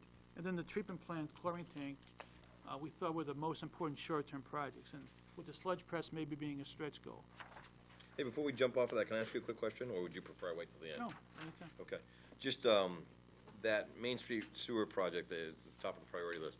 I heard you mention something at the beginning of this presentation about funding, possible funding, or do you want me to just hold that question until the end and we It's can? coming up in a slide or two. Okay, then I'll leave it alone then, thank Okay. you. But I appreciate the lead-in. I'll give you the $20 later. That sounds good. So on page 27, the report is done in 2016 dollars, but these are projected ahead a couple of years, say the 2017, 2018. So the Main Street sewer, the inflated estimate would be about $2.2 million. All those sewers, the 12,000 feet of sewers upstream of D&B pump station, about $4.4 million.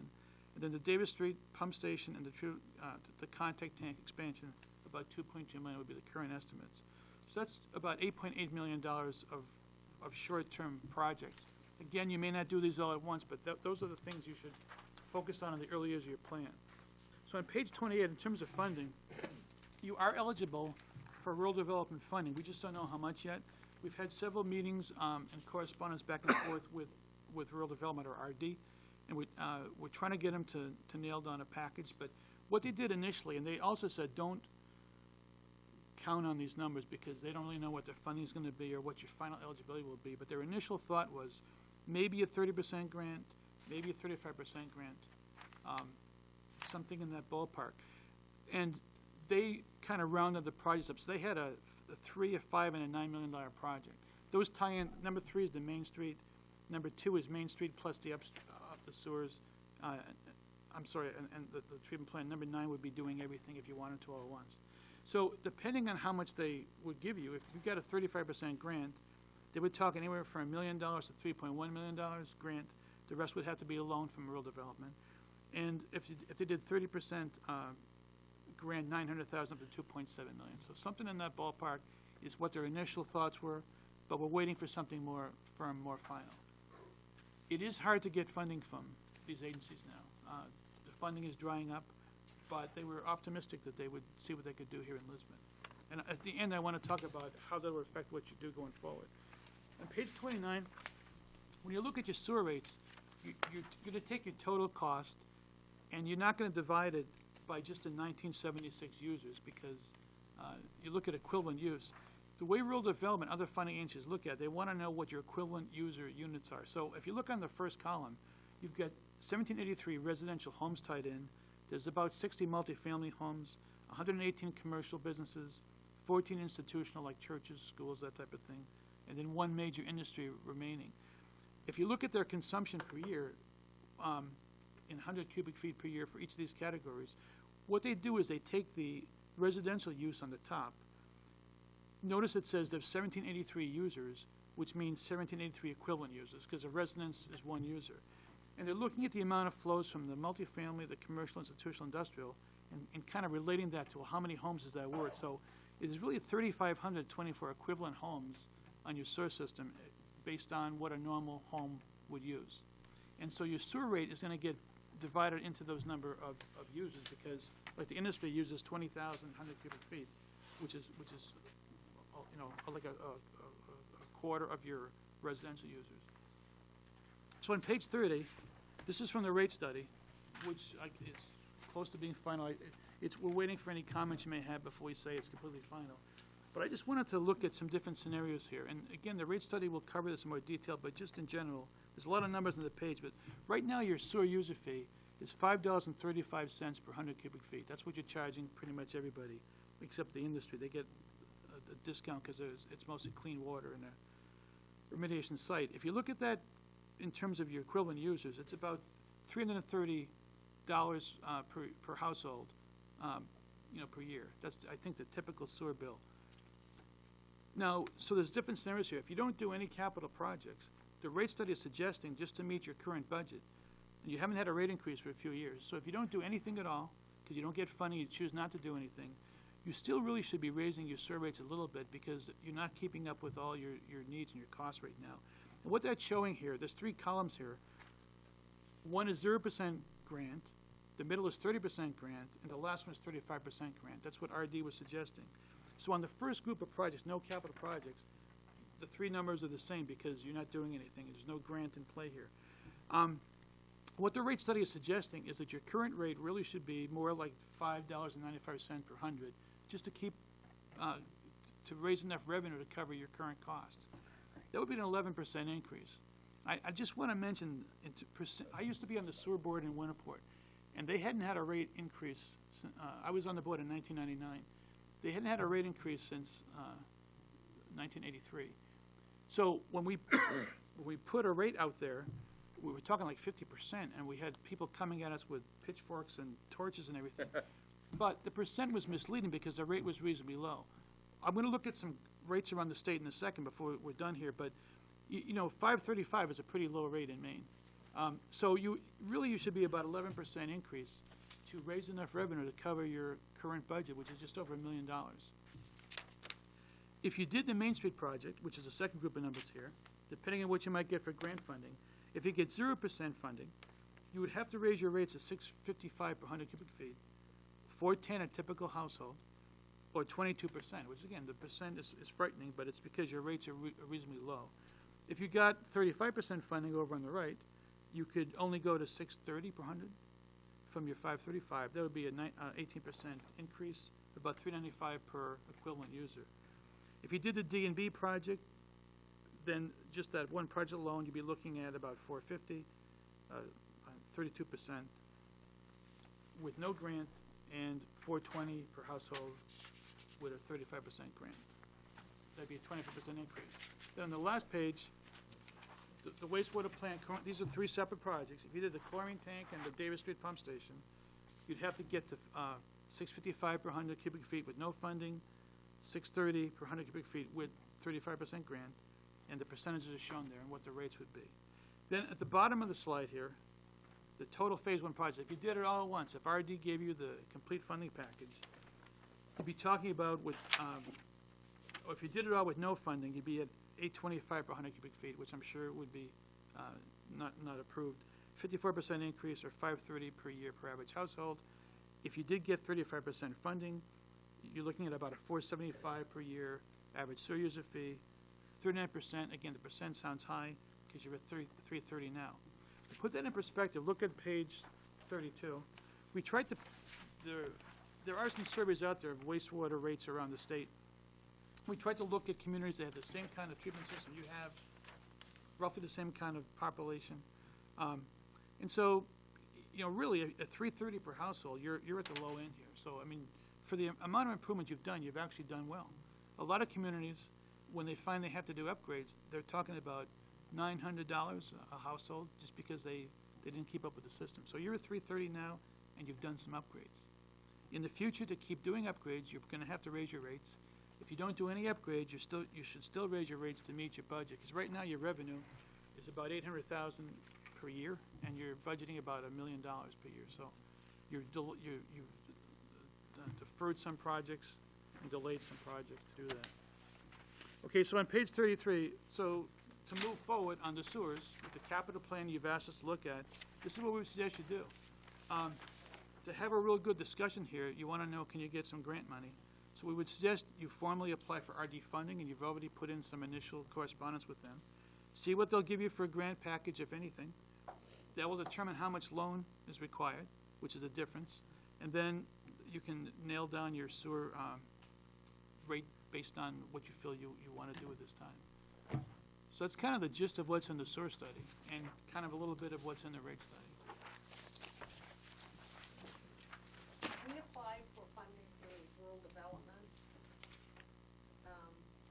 Just say we applied for all of the projects together, everything that we think that we should do right now, the total phase one projects.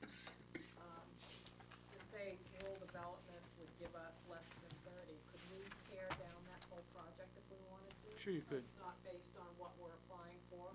No, I mean, you would be able to pare that down to something that worked out well, especially in the preliminary phases of it. You don't have to, I mean, obviously, you tend to get, if you go a little bit bigger, sometimes a little bit better package, but I think you'd be able to pare that down.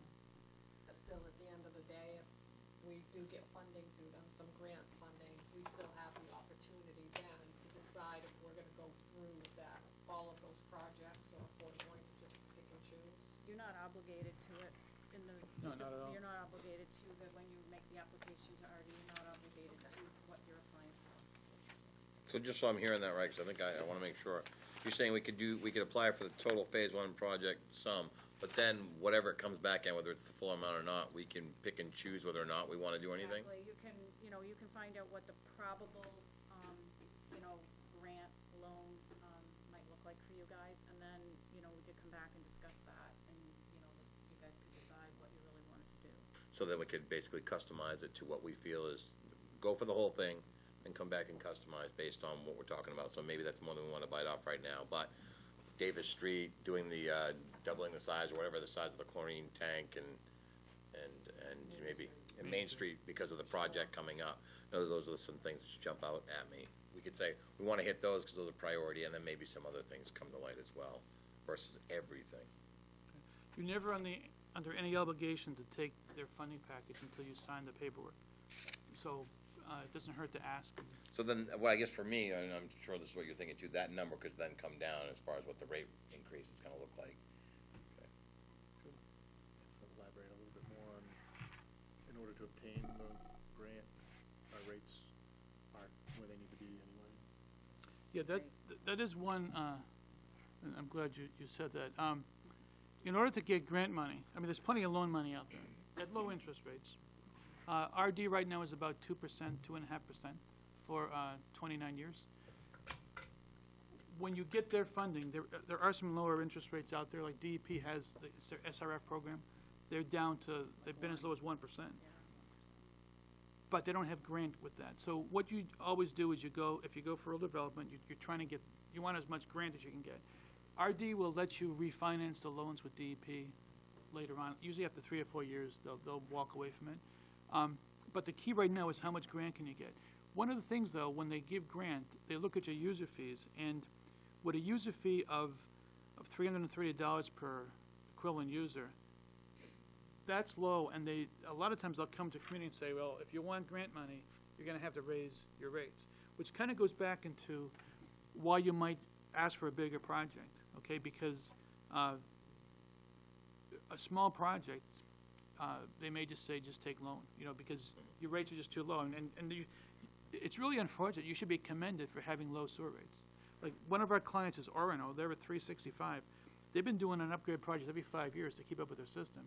Yet, when they went to get money from rural development, they said, well, we'll give you a loan, but grant. And they made kind of a stink about it, saying, hey, we shouldn't be penalized for keeping our rates low. Right. We've been keeping our system up, but that's just the way the laws are written. It's income-based, and your rates are a little bit low for grant. But RD did say they would consider grant, and we're waiting for something more formal. If they come back and say no, then you haven't lost anything by asking. So they can make that a stipulation that the rates have to go before they would, or would they just recommend prior to us submitting it? What they would do is structure a loan that the payment would raise your rate to where they would say, okay, now you can take a grant. So that's how they do it. Yeah, and That's that's how why they decide. the larger project might be more of a benefit. Why would they do that? Because it's income-based. Do you have Thank you. any of your statistics here, percentage of capacity that we're at? I'm looking for growth down the line. Do we have? It's in the report. I mean, if you look on page, there's a chart there. Yeah, because it's not the municipal flow that tends to be the issue here, it's more the rain-induced and the groundwater Right, no, flow it's that- kind of- Yeah, you have all kinds of capacity sanitary-wise. Right, 'cause I know our plant was built to handle the mill that was the International Paper there, and that's gone, so we Right. lost So- like a third of the flow there. Sanitary, it's just when it rains. Look on page 12. Yeah, the pump stations are, So the plant can take 2 million gallons a day, 3 million gallon peak hourly. If you look at the numbers here, your high day, which is just a high month, is only 1 million gallons, so you're about half the capacity on dry days. It's Right. the peak flow on rainy days. Button up to stormwater be able to problems. allow for the fact is that you don't have to worry about the wet versus a dry day. That's Right. correct. Fixing the pipeline versus the state. The stations can accommodate what we have. It's the swell of water and the poor piping that's causing these. What's the issue at Davis Street Station? What's the issues there? Can you talk about that for a minute? Yeah, We kinda let's jumped look over on, that. there was a chart on the,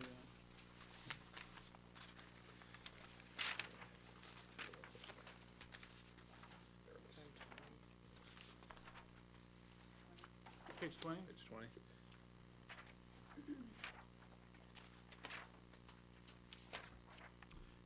Davis Street is a reasonably complex station. It's a wet well, dry well station, meaning the pumps are on one side, then there's a wet side where the water comes in.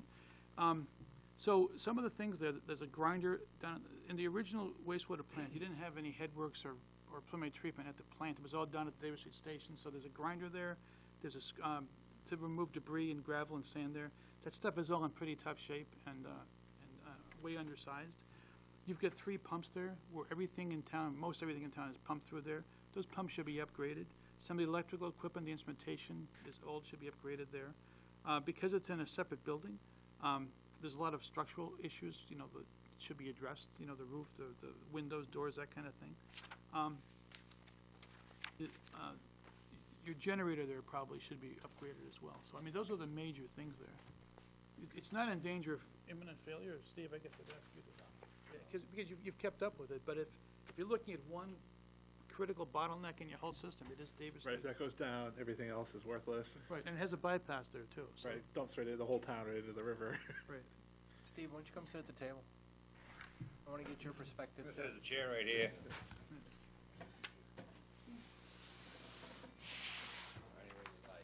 On the streets that Pick a you couple chairs identified around with Steve. tightening up the system, Thanks. how much of that figure that you showed us on page 12 or whatever it was, how much would that be addressed? Bringing that down below the, Well, I see you got it all laid out here, but I'm assuming somebody's already cranked the math and know. right, and I don't have that off the top of my head, but if you look on page, I've listed the extra flow on the streets. I'd have to add it up. Okay, But, it's a good chunk of it, but I'd be making up a number, I could add it up if you no, want. that's fine, that's fine. You're gonna do the same thing, I just didn't know if you had it readily there, and I the same didn't bring thing. it in, I'm You, sorry. you gave us the value on fixing those projects, and you take that, and you'd actually eliminate page 14 for those streets involved, right? That's 14 and 15. So if you look at page 15, the rainwater is the biggest hit on the system. You're getting just under 1.6 million gallons of extra flow from rain for every inch of rain. So if you take the streets that are on the short-term list, you can subtract the numbers here, and I can do it if you want me to, but I didn't bring that in tonight. No, that's fine. It's a good chunk. Plus, some of those lines that are on the list for short-term are also in poor condition. They've been TV'd and the lines are just structurally. They're the ones that need to be Disintegrating, done yeah. for a variety of reasons. Right, some clay, some asbestos, some concrete. It's a 100-year-old system, so Yeah, they used to go Well, right it out goes to the back to river. the capital improvement, if we're not gonna go for the big picture, or if we go for the big picture, even if we go for the big picture and do phase 1, we still should talk cap improvement, because it sounds like we're in pretty tough shape. And what good is all the money we've spent on the stations if they pump out to pipes, or have the pipes bring in more water that they can't handle? Well, it took over 100 years to Get to this get your point. system, so Get to this you're point. always gonna be fixing sewers and Right. infrastructure, but, a capital plan is a good thing to have. Now, you said west to east, obviously air towards west, because you're gonna get the greater benefit associated with that too. Lisbon Street Village to Moody Road, is that in that first phase, or did that not make the list? The reason I'm asking is because you're talking about projects, Premier Park is right there. That's actually, if that actually gets any traction too. When we looked at, It's the one was replaced in section, on 196 from. Yeah, around Village. 80, 89, 90, somewhere around there. is that the capacity that we looked at development project? correct. Yeah. We were asked to look at that from capacity, and Thank you. the system has capacity to take that project. With or without addressing the stuff that you've talked Yeah, about? as it exists today. Yeah. Okay, Yep. thank you. Worst case scenario, and then you're still gonna have the wet versus dry days That's correct. discussion. Yes, Dot?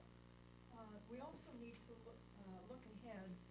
I don't know if the Southwell property was sold at auction, but whatever goes in there in the future, and the Rumble Mill property, the sewage treatment plant is capable of handling whatever wastewater comes from those properties. They're both vacant now, nothing has been going into all the system from either Right. of those for a few years. Now, you identified the Main Street, the area towards the Selco. What's the condition on that where it was coming from the other plant? It's not in that first phase at all, correct? I'm assuming you were there based on proximity to Talking you about- guys. Celotex? Yeah. Yeah. Celotex had their own pump station and it pumped directly from there, directly to the treatment plant. They have their own line. So they got, it's still there, whether the infrastructure, right? Yeah, we'd have to put the new pump in, right? You can see the line from there right on this map here, right, it goes right along the, little river, whatever it's called there. Yeah, so I thought it was. Yeah. One thing, just to respond to that question, in a lot of communities, including Lisbon, if you address your wet weather flows, which you're sort of pushed to do anyway because they're in the old lines, the old lines are where a lot of the water's coming from. Once you get rid of that extra water, then, You get the capacity. yeah, so you can take a lot of growth, you could almost double the size of the community, which isn't gonna happen in the next 20 or 30 years, but, so I think just focusing on those areas will buy you back, it's cheap capacity. Because if you don't, if you just made the treatment plant bigger, you've still got all these lines falling apart. If you fix the lines, the plant's now big enough, and you've got new sewers that'll be here. We won't be here, I guess, in 100 years, but somebody will be, hopefully, and the lines will be there for them. Steve, from your perspective, what are we missing? Or did we miss anything? No, I think you pretty much covered everything. And if you were gonna, you agree with the priorities, or if you're gonna pick and choose, where do you think the bang for the buck? Those 4 projects, I think, is right where we need to start. You concur, Ryan? Yes. That's a good answer.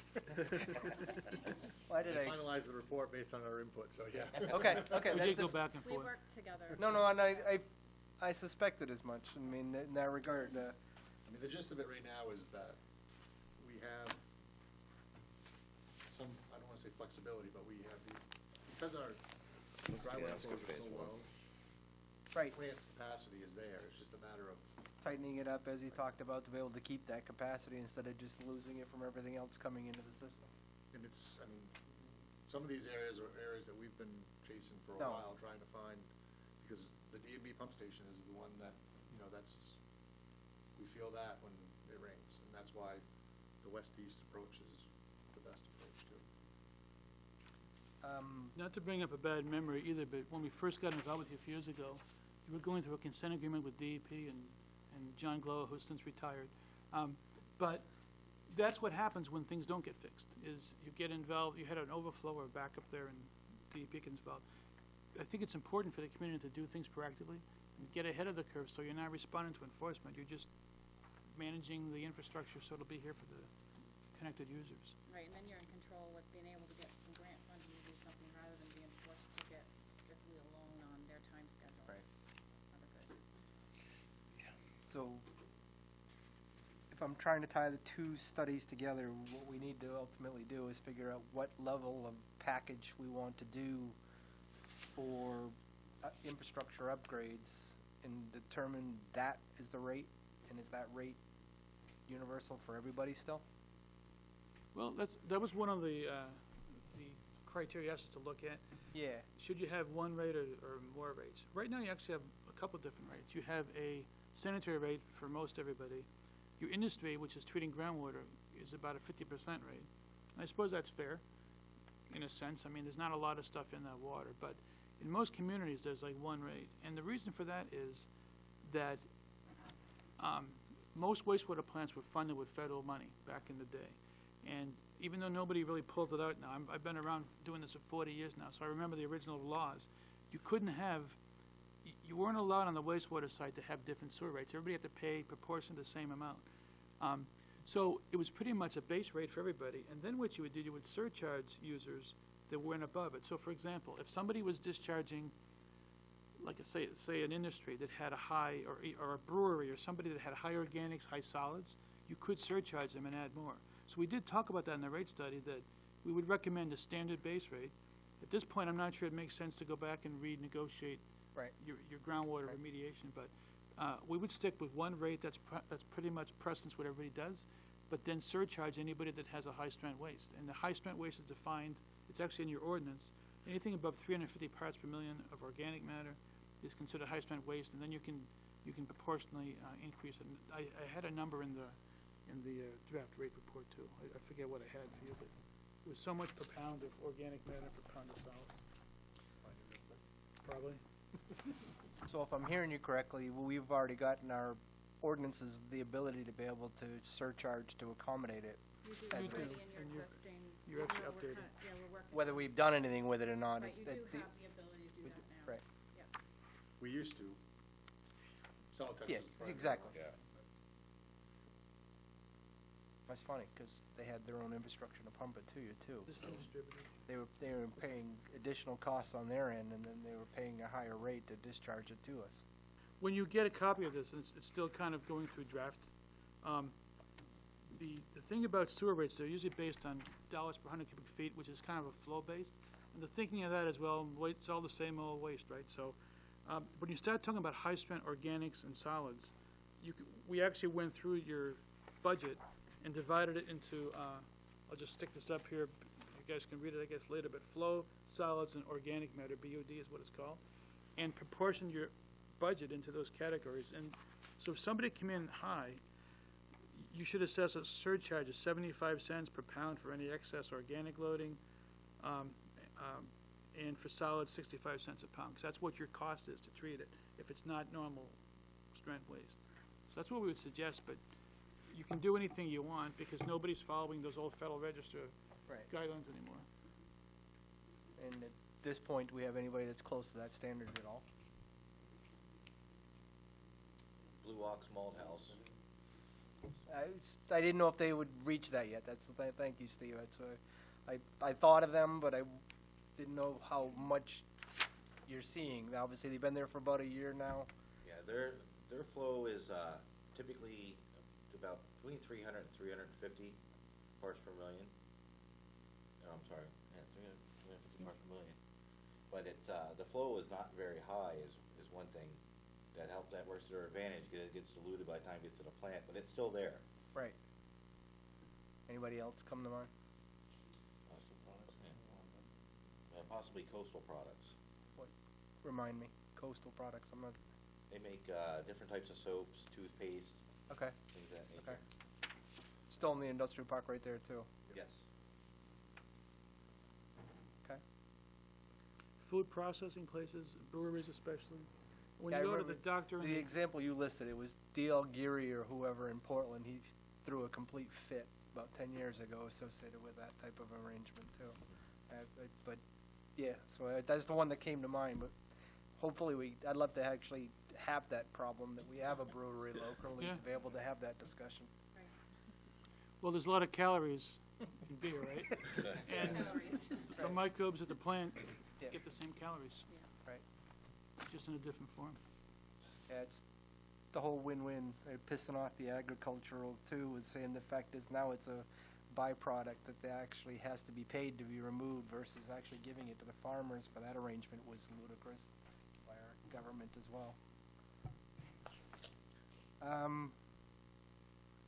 Any other questions on the topic, guys? So you're going to put together your capital improvement and pitch us a plan for your budget, correct, Ryan? Well, I guess our plan, the question is how aggressive did the council want to be when it comes to rates? And we still have to get, some more numbers from RD to give you that final answer, but I guess the gist of it was, after hearing the whole presentation, was what was the pleasure of the board in terms of what we should be focusing on. Me, if the grant money's actually drying up, I'd say shoot high and dry fast, take chances. That would work better for your rates as well. And, You have to raise them to a certain level anyways to get grants, so if Right. if you go And that's, better. I clearly heard that point, is the fact that yeah, we can buy into their argument that we're not in a right structure, so we're gonna be penalized. What would we have to raise the rate to be more receptive to them? That's a good question. I think that phase one project, I think that the one thing that I like, what I heard was that if we shoot for that, it's obviously the biggest project, so they might be more favorable to talking to us with some grant money on that. Then also the fact that we can ratchet that back to something that if we so choose, let's see if we can get it first. And then we can really kind of drill down once we know what we're gonna get. Well, there's still what ifs. Well, there is, but I mean, I don't think we're not, we could get it and say, We can okay, get it we're for a not third off? As long I as you shoot don't high. sign, right, you I don't shoot high. get it, but you can go down you're the not gonna get it process to 20 a years from point now. where you feel confident what your arrangement's going to be, and then you can back off. Once Yeah. once you actually get the grant, like once you get it awarded, Yep. then it's different, but yes, you're right. But the initial, so, just so I'm clear on this, to make sure I'm not oversimplifying, the pre-approval, if you will, the yes, things are trending the right way, yes, we'd be favorable to giving 35%, let's say, in grant money on the full project amount, with the understanding that you raise your rate to X. And then, of course, we'd all come back and talk about whether or not we feel that the Lisbon constituents could live with X, and that made sense to us. And then, from there would be, we haven't committed to anything, because we decide, no, that's too much, or it's too high. Can we still go back and say, well, counter? Like, well, maybe we're not gonna do this, but maybe we're gonna do this, this, and this instead? And, or I are they think not, any are of they not, is it a one and done for them? Or do No, they, they've actually given you those numbers on Right, that, whatever page that was. I'm on 31, looking at the final total phase one projects.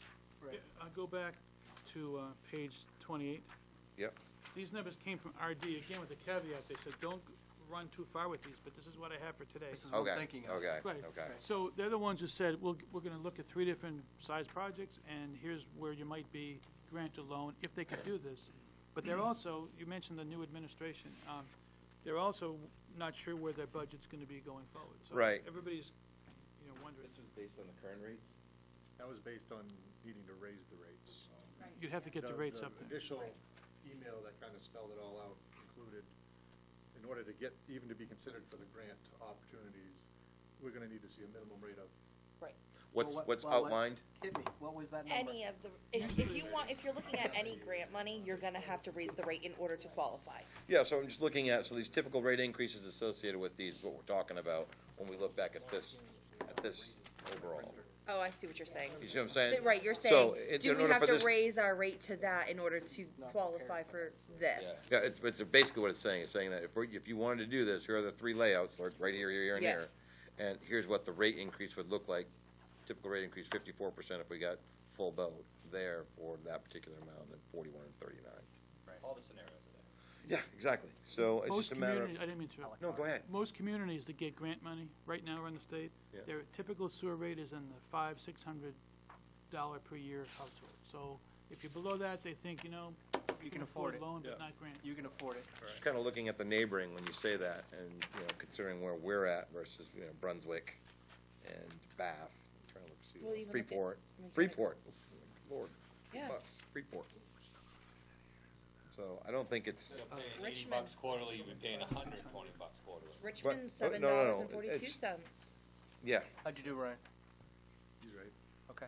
It's about 500 or 600. When? typically. Yeah, so you're So talking about somewhere- typical fee. Maybe $645. Yeah, as I said, it's Small been community. around $84. I'm thinking about what, yeah, thinking, $125. yeah, thinking about what we're paying right now versus what we'd go to. Do you feel comfortable if I put that on the agenda for Tuesday night to apply, to get that ball started, to see? Doesn't hurt to look into it. So the worst possible case scenario is as long as we don't sign anything, we just come. No, that all would have to come back. Yeah, but I mean, yeah, it's starting to run down that road, and at least, and that's just, Ryan? 18 is just around the corner for when they're doing I Main know. Street. well, that's the thing, it's, if we do nothing else, Right, but Oh, yeah. we- Hypothetically speaking. His 17 caveat- wasn't till it He has wasn't. said at least fiscal 2018. That's his caveat. 17 was, it was until it wasn't. Well, and the big thing for that project too is if we need to make a decision sooner rather than later, so we can have a design that can then be incorporated Right. into DOT's plans as well, whether it be that they have to give us X number of time to get the work done, or even if we utilize, work with the same contractor, whatever it ends up being. We're gonna put it in a gas line, might as well replace the pipes too, right? Fact that we Revisiting will that look it up discussion later. too? Yep. So for if What nothing else for Usually a your budget, you moratorium need of, to right, 3 or actually 5 years, depending on what include they do.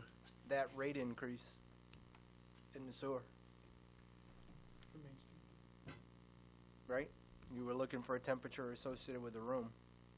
If we were gonna actually stall and gonna be told that it's only a loan, we go with the current rate and then you pay for it there, but to be able to be considering for grant options, we need to play along with their, Would they allow a staggering of the rate increase? If we said we were gonna get to this spot, but we're gonna do it over X number of years? Is that something that's ever been done before? It's usually, and you're more of a funding person, but when the loan closes, right? Right, yeah. So by they the time require it full closes, commitment they'd at like the to time. see it, yeah. But a lot of communities plan for this in advance and try to stagger it up to that point, so they do it prior to the loan payment being due, so you have money set aside to be able to pay for that. Has it ever So been there's- proposed at the time of close, before time of close? There's been people who have raised it prior to plan for the payment and start, obtaining the funds ahead of time. right? It's been done different ways. I think there's some, with rural development, they're a little bit, less picky about how you do that, but you need to have a certain amount, by the time you close on it. So we may not necessarily have to go to the ceiling proposed in these models. We could say we're gonna start here, we've made an increase with the understanding that will be at this, whatever the agreed upon rate is, I believe that by we the can work X, that out, X, yes. okay, good. Yeah. Then I guess that's, Yeah, because I don't wanna hit everybody all at once. and I guess that's the thing, if we're gonna talk about this, it's easier to sell to the public and make them understand the benefit to it, 'cause like I said, out of sight, out of mind. My my sewage is going fine as far as I can tell, 'cause I don't have to see it, I don't have to talk about it, I don't worry about it. But it, But when you do see it, it's always bad. well, that's the thing. It comes up on the street. I just want to point out on those tables on page 30, those percentages for the 3 different projects, where it says no capital project up front, there's 11%, because you really should get there just to meet your current revenue needs. Okay, so as you go down these other categories, including the total project, the 11% is built into those numbers, okay? So Okay. it's not 20% more, it's the 11's half of the 22. It's everything Main above, Street. everything above that 11. That's correct, Gotcha, yep. yeah. I get you. What is the process? You mentioned raising rates incrementally. What is the time frame from now moving forward? If the consensus is apply, how long does everything take? Well, we would have to do an environmental review, and we would have to do a preliminary engineering report. So that can be done within a couple month period of time. The environmental review requires 30-day, public notice, for different agencies and fisheries, that people that might wanna comment on the project. And the PER just takes, some time to do, and then there's some back and forth with rural development on that. They would have to review both of these documents before they can go public. So there's that timeline, and then you have to kind of go into the funding loop once those are acceptable, before you get an actual, you'll get a feel from rural development when you apply what that's gonna look like for funding, but you won't get any guarantees. I wanna point that out until this goes into their funding loop, and then after that's in that process, it depends on, right now I'm not sure what's going on with the budget and everything like that, so it's hard for me to tell you how long it'll take, certainly. But I think his question was, when would you have to have your rates? Yeah, I mean, because, and you talk I about was this trying to funding. give you the whole process. Yeah, no. Sorry So- about Please, that. no, don't be sorry, please, give the whole process. Yeah. When would you close on the loan typically? Once you 2019 or it'll something? be quite some time from now, Yeah. right? Once you spend your loan money, and then you're into your grant, that's when you close on your loan. So there'll be quite some time from now. So So 2 it could be years? 2019 Yeah, a couple or so, years yeah. from now. You've got Yeah. time to Yeah. talk about this and plan for it and that type of thing. You just said something interesting, and I keyed on it, maybe I shouldn't have, but, Well, did I hear you right, yeah, I was gonna say, did I hear you right, the loan money gets spent first before you tap the grant money? Oh, yeah. So once you get your Oh. offer, sign the papers and move down the road, it doesn't do you any good at that point to make your project smaller, because you've got to spend your loan first and then your grant second. People try to cheat it otherwise and say, just spend Oh, the no, grant. no, and then, well, no, right. exactly Then we it, call it that's good. exactly, Oh, yeah, I just exactly, wanted, not that's spend their fine, own that's money. fine. Yeah, they also make you try to now, they make you have stretch goals, because it used to be, you would have, say, contingency, like 10% contingency on a project, and you didn't have a plan for where that money's gonna be spent, so we'll have to come up with what those goals are gonna be, and that also has to be in this preliminary engineering report, even if it's not a project we talked about tonight. They require that, so that, if you do get good bids and that type of thing, you can actually do a little bit more with the money. But it only makes sense to do that, because at that point, that's all grant. You don't wanna lose the all grant. It is a process, and it takes time and a lot of communication, but, So we we've done typically, this quite a few times. typically set rates July 1 for the next fiscal year. 2 years. Is it conceivable to do, I mean, does that fall within, if we raise the rates this July to whatever? And then, I mean, is all this gonna take another whole year and then No, I mean, hit I our think target? so. I think you would go to your, what you need to just sustain the 11%, just to kind of get it moved. And then, and I'm gonna speak up, Bill, if you think I'm not guiding you correctly, but I was just thinking you do that anyways, because that's kind of a no-brainer. And then you wouldn't have so much to do the next time around. That's always better than going for the big 50%. There's been some systems where we've just had to do it because of some, really bad thing that's come up, and that's never a happy event. You have to be there to tell the public. So if we were looking to sustain just the 11% for next year, what would the rate be? That's okay. $5.95 per hundred. Okay, versus No, 530, there you go. $5.35 now. You know FY18 right there. And for FY19, it's just the difference between that and the funding to be able to figure out what the next jump is for the second piece, because we Right. won't close in that 1-year time frame. And then at that point in time, we'll be far enough in the process to for sure know what that number would be. Would we, I know the DOT project is pending, or is possibly 18, but if that happens, how quickly would they pull the trigger on that? Would we be able to line up the funding for this to match that and run in time for that? Realistically, I'm not 100% sure when, like, the funding for that project is gonna go through ATRC. ATRC has $6 million to spend every 2 years. Lewiston, Auburn usually get the majority of that money, and then Sabattis and Lisbon, usually Lisbon, Sabattis usually honestly doesn't get too terrible amount.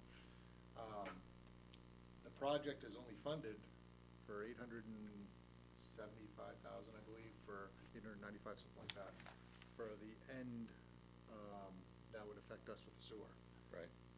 That is more than likely gonna be well over $1 million worth of work. And so what's gonna happen is it's gonna have to go back to ATRC, and it's gonna have to get the rest of the funding before they can even put the project out to bid. I think, from what I've heard, is that it sounds like Houston Street out, they may end up putting it out to bid ahead of time and doing that section, when originally it was all supposed, they were gonna try to do it all at once, but I'm not 100% sure how that's gonna get handled at this point, and we still haven't had any feedback from DOT on what their schedule is at this point. Sometimes if a DOT knows you're gonna do a project, and I don't know how you guys feel about this at all, but they will also help. Sometimes if they're a little short and you communicate with them that you have a project you have to do first, sometimes they will help the timing out, but I'm not sure the political pressures that is on you from the public to get that done. That's always a decision. You're saying we might be able to massage them into getting a Sometimes timeline? you Yeah, can. It's been done in other communities, I just don't know, this project as well as far as Wrangling with the DOT state on the scope of that project's been the problem associated, that the timeline just keeps going out. Yeah. Well, what's happened is that they've kicked it, now it was gonna be an internally funded, internally managed project, and they've kicked it out to a consultant, so they had to go through consultant selection. Yeah, The whole nine yards. Okay. I think it's safe to say, based on what we saw with the Mill Street Bridge, that they'll have a public hearing at least a year before you'll ever see any work done. Because that's the way, we had the public hearing for Mill Street, whatever it was this past fall, and that project isn't happening until this year. What do you have in the next 12 months for, is there anything capital improvement on sewer in general? We've kind of been, we've got a few odds and ends that we talked about doing, the first one being the grinder at Davis Street. But honestly, we've been waiting for this Report and, this discussion and the discussion here to get a really good feel. I mean, the last couple of years, we budgeted $100,000 a year for, in case something came up, or they're going through the report and they say, they find something glaringly, you need to take care of this now type of deal. But those have basically reverted back to undesignated because they weren't spent, so. okay. I'll be honest, don't have a specific plan at this point, for this coming fiscal year. The only reason I said is just, if we're trying to maintain the 11% for the 595s are real, but if we've got 500,000 we need to do in this coming year, then you need to include that in that 11% and go higher than that 595, if I heard you correctly. Because that's where I was, ultimately, somewhere between 745 and 825 is what we're talking about. If we want to live there and we've made the jump to $6, we still got another 2.25 to actually potentially come up with funding, without funding. There is a fund balance right now in the sewer account that you could use for something that came up in the meantime. Okay. Of, I think, there's 800,000, but you want to keep a certain percent in for, Right. so there's about 350,000 available. if That's something tied to came- our whole model. Yep. So it's- Right. And so page, Separate from the general fund. That's good. It's not part of it. That's good. page 8, these are all the lines that should be addressed? That's stuff we've already done. Okay, so that's stuff that's already been taken care of, part of the maintenance. So where was the stuff that still needs to be addressed? Well, the page 14 was the groundwater leaking areas, the worst places. That's what it was, okay, 15 is the stormwater. Then we tied it together on page 16. thank you. I mean, you've got a lot of old lines here, but if you want to, That's what I wanted. these are the worst ones. for That's high what I wanted to get that cumulative, the comprehensive. So Please. if you were building a capital improvement plan and we were fortunate enough to get the loans and the grants to get everything under the phase 1 project going, would it be then safe to say to start looking at this as sort of a tick sheet and then prioritizing these lines and start kind of mapping out a plan of attack over, which ones are the worst, start working our way back to try to get back to the point of improving the flow to the treatment station, so therefore the less flow and we're getting better bang for our buck again? That's just me asking. Once the loan's paid. Does that make sense or no?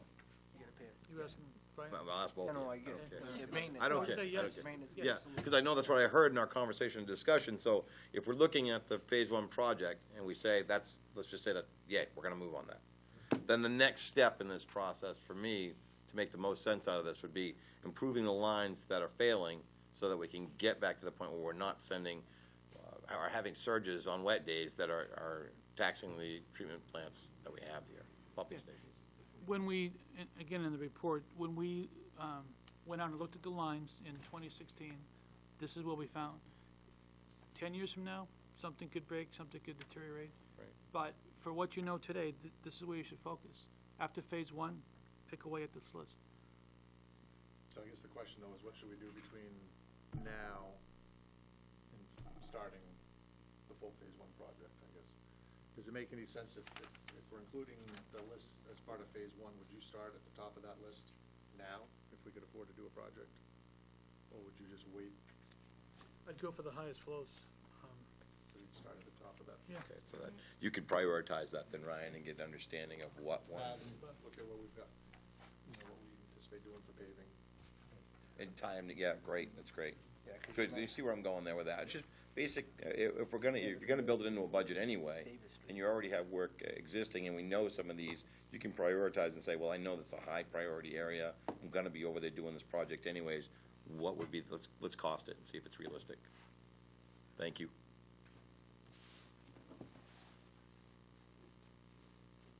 I hit you on enough. I think we gave you what you needed for budget, at least enough to make your head swim a little bit. No problem. Let's go around the table. I'm good, I've asked my questions in. Cassie, nothing? Mr. Crawford? Mark? I'm all set. Chris? Thanks for coming out. You can go celebrate Valentine's Day now, right? There's still time. And we're, These are off the bed. so discussion, Yes, authorization to, at the next council meeting next week, to apply for loan grant. all right. Start the application process. All right.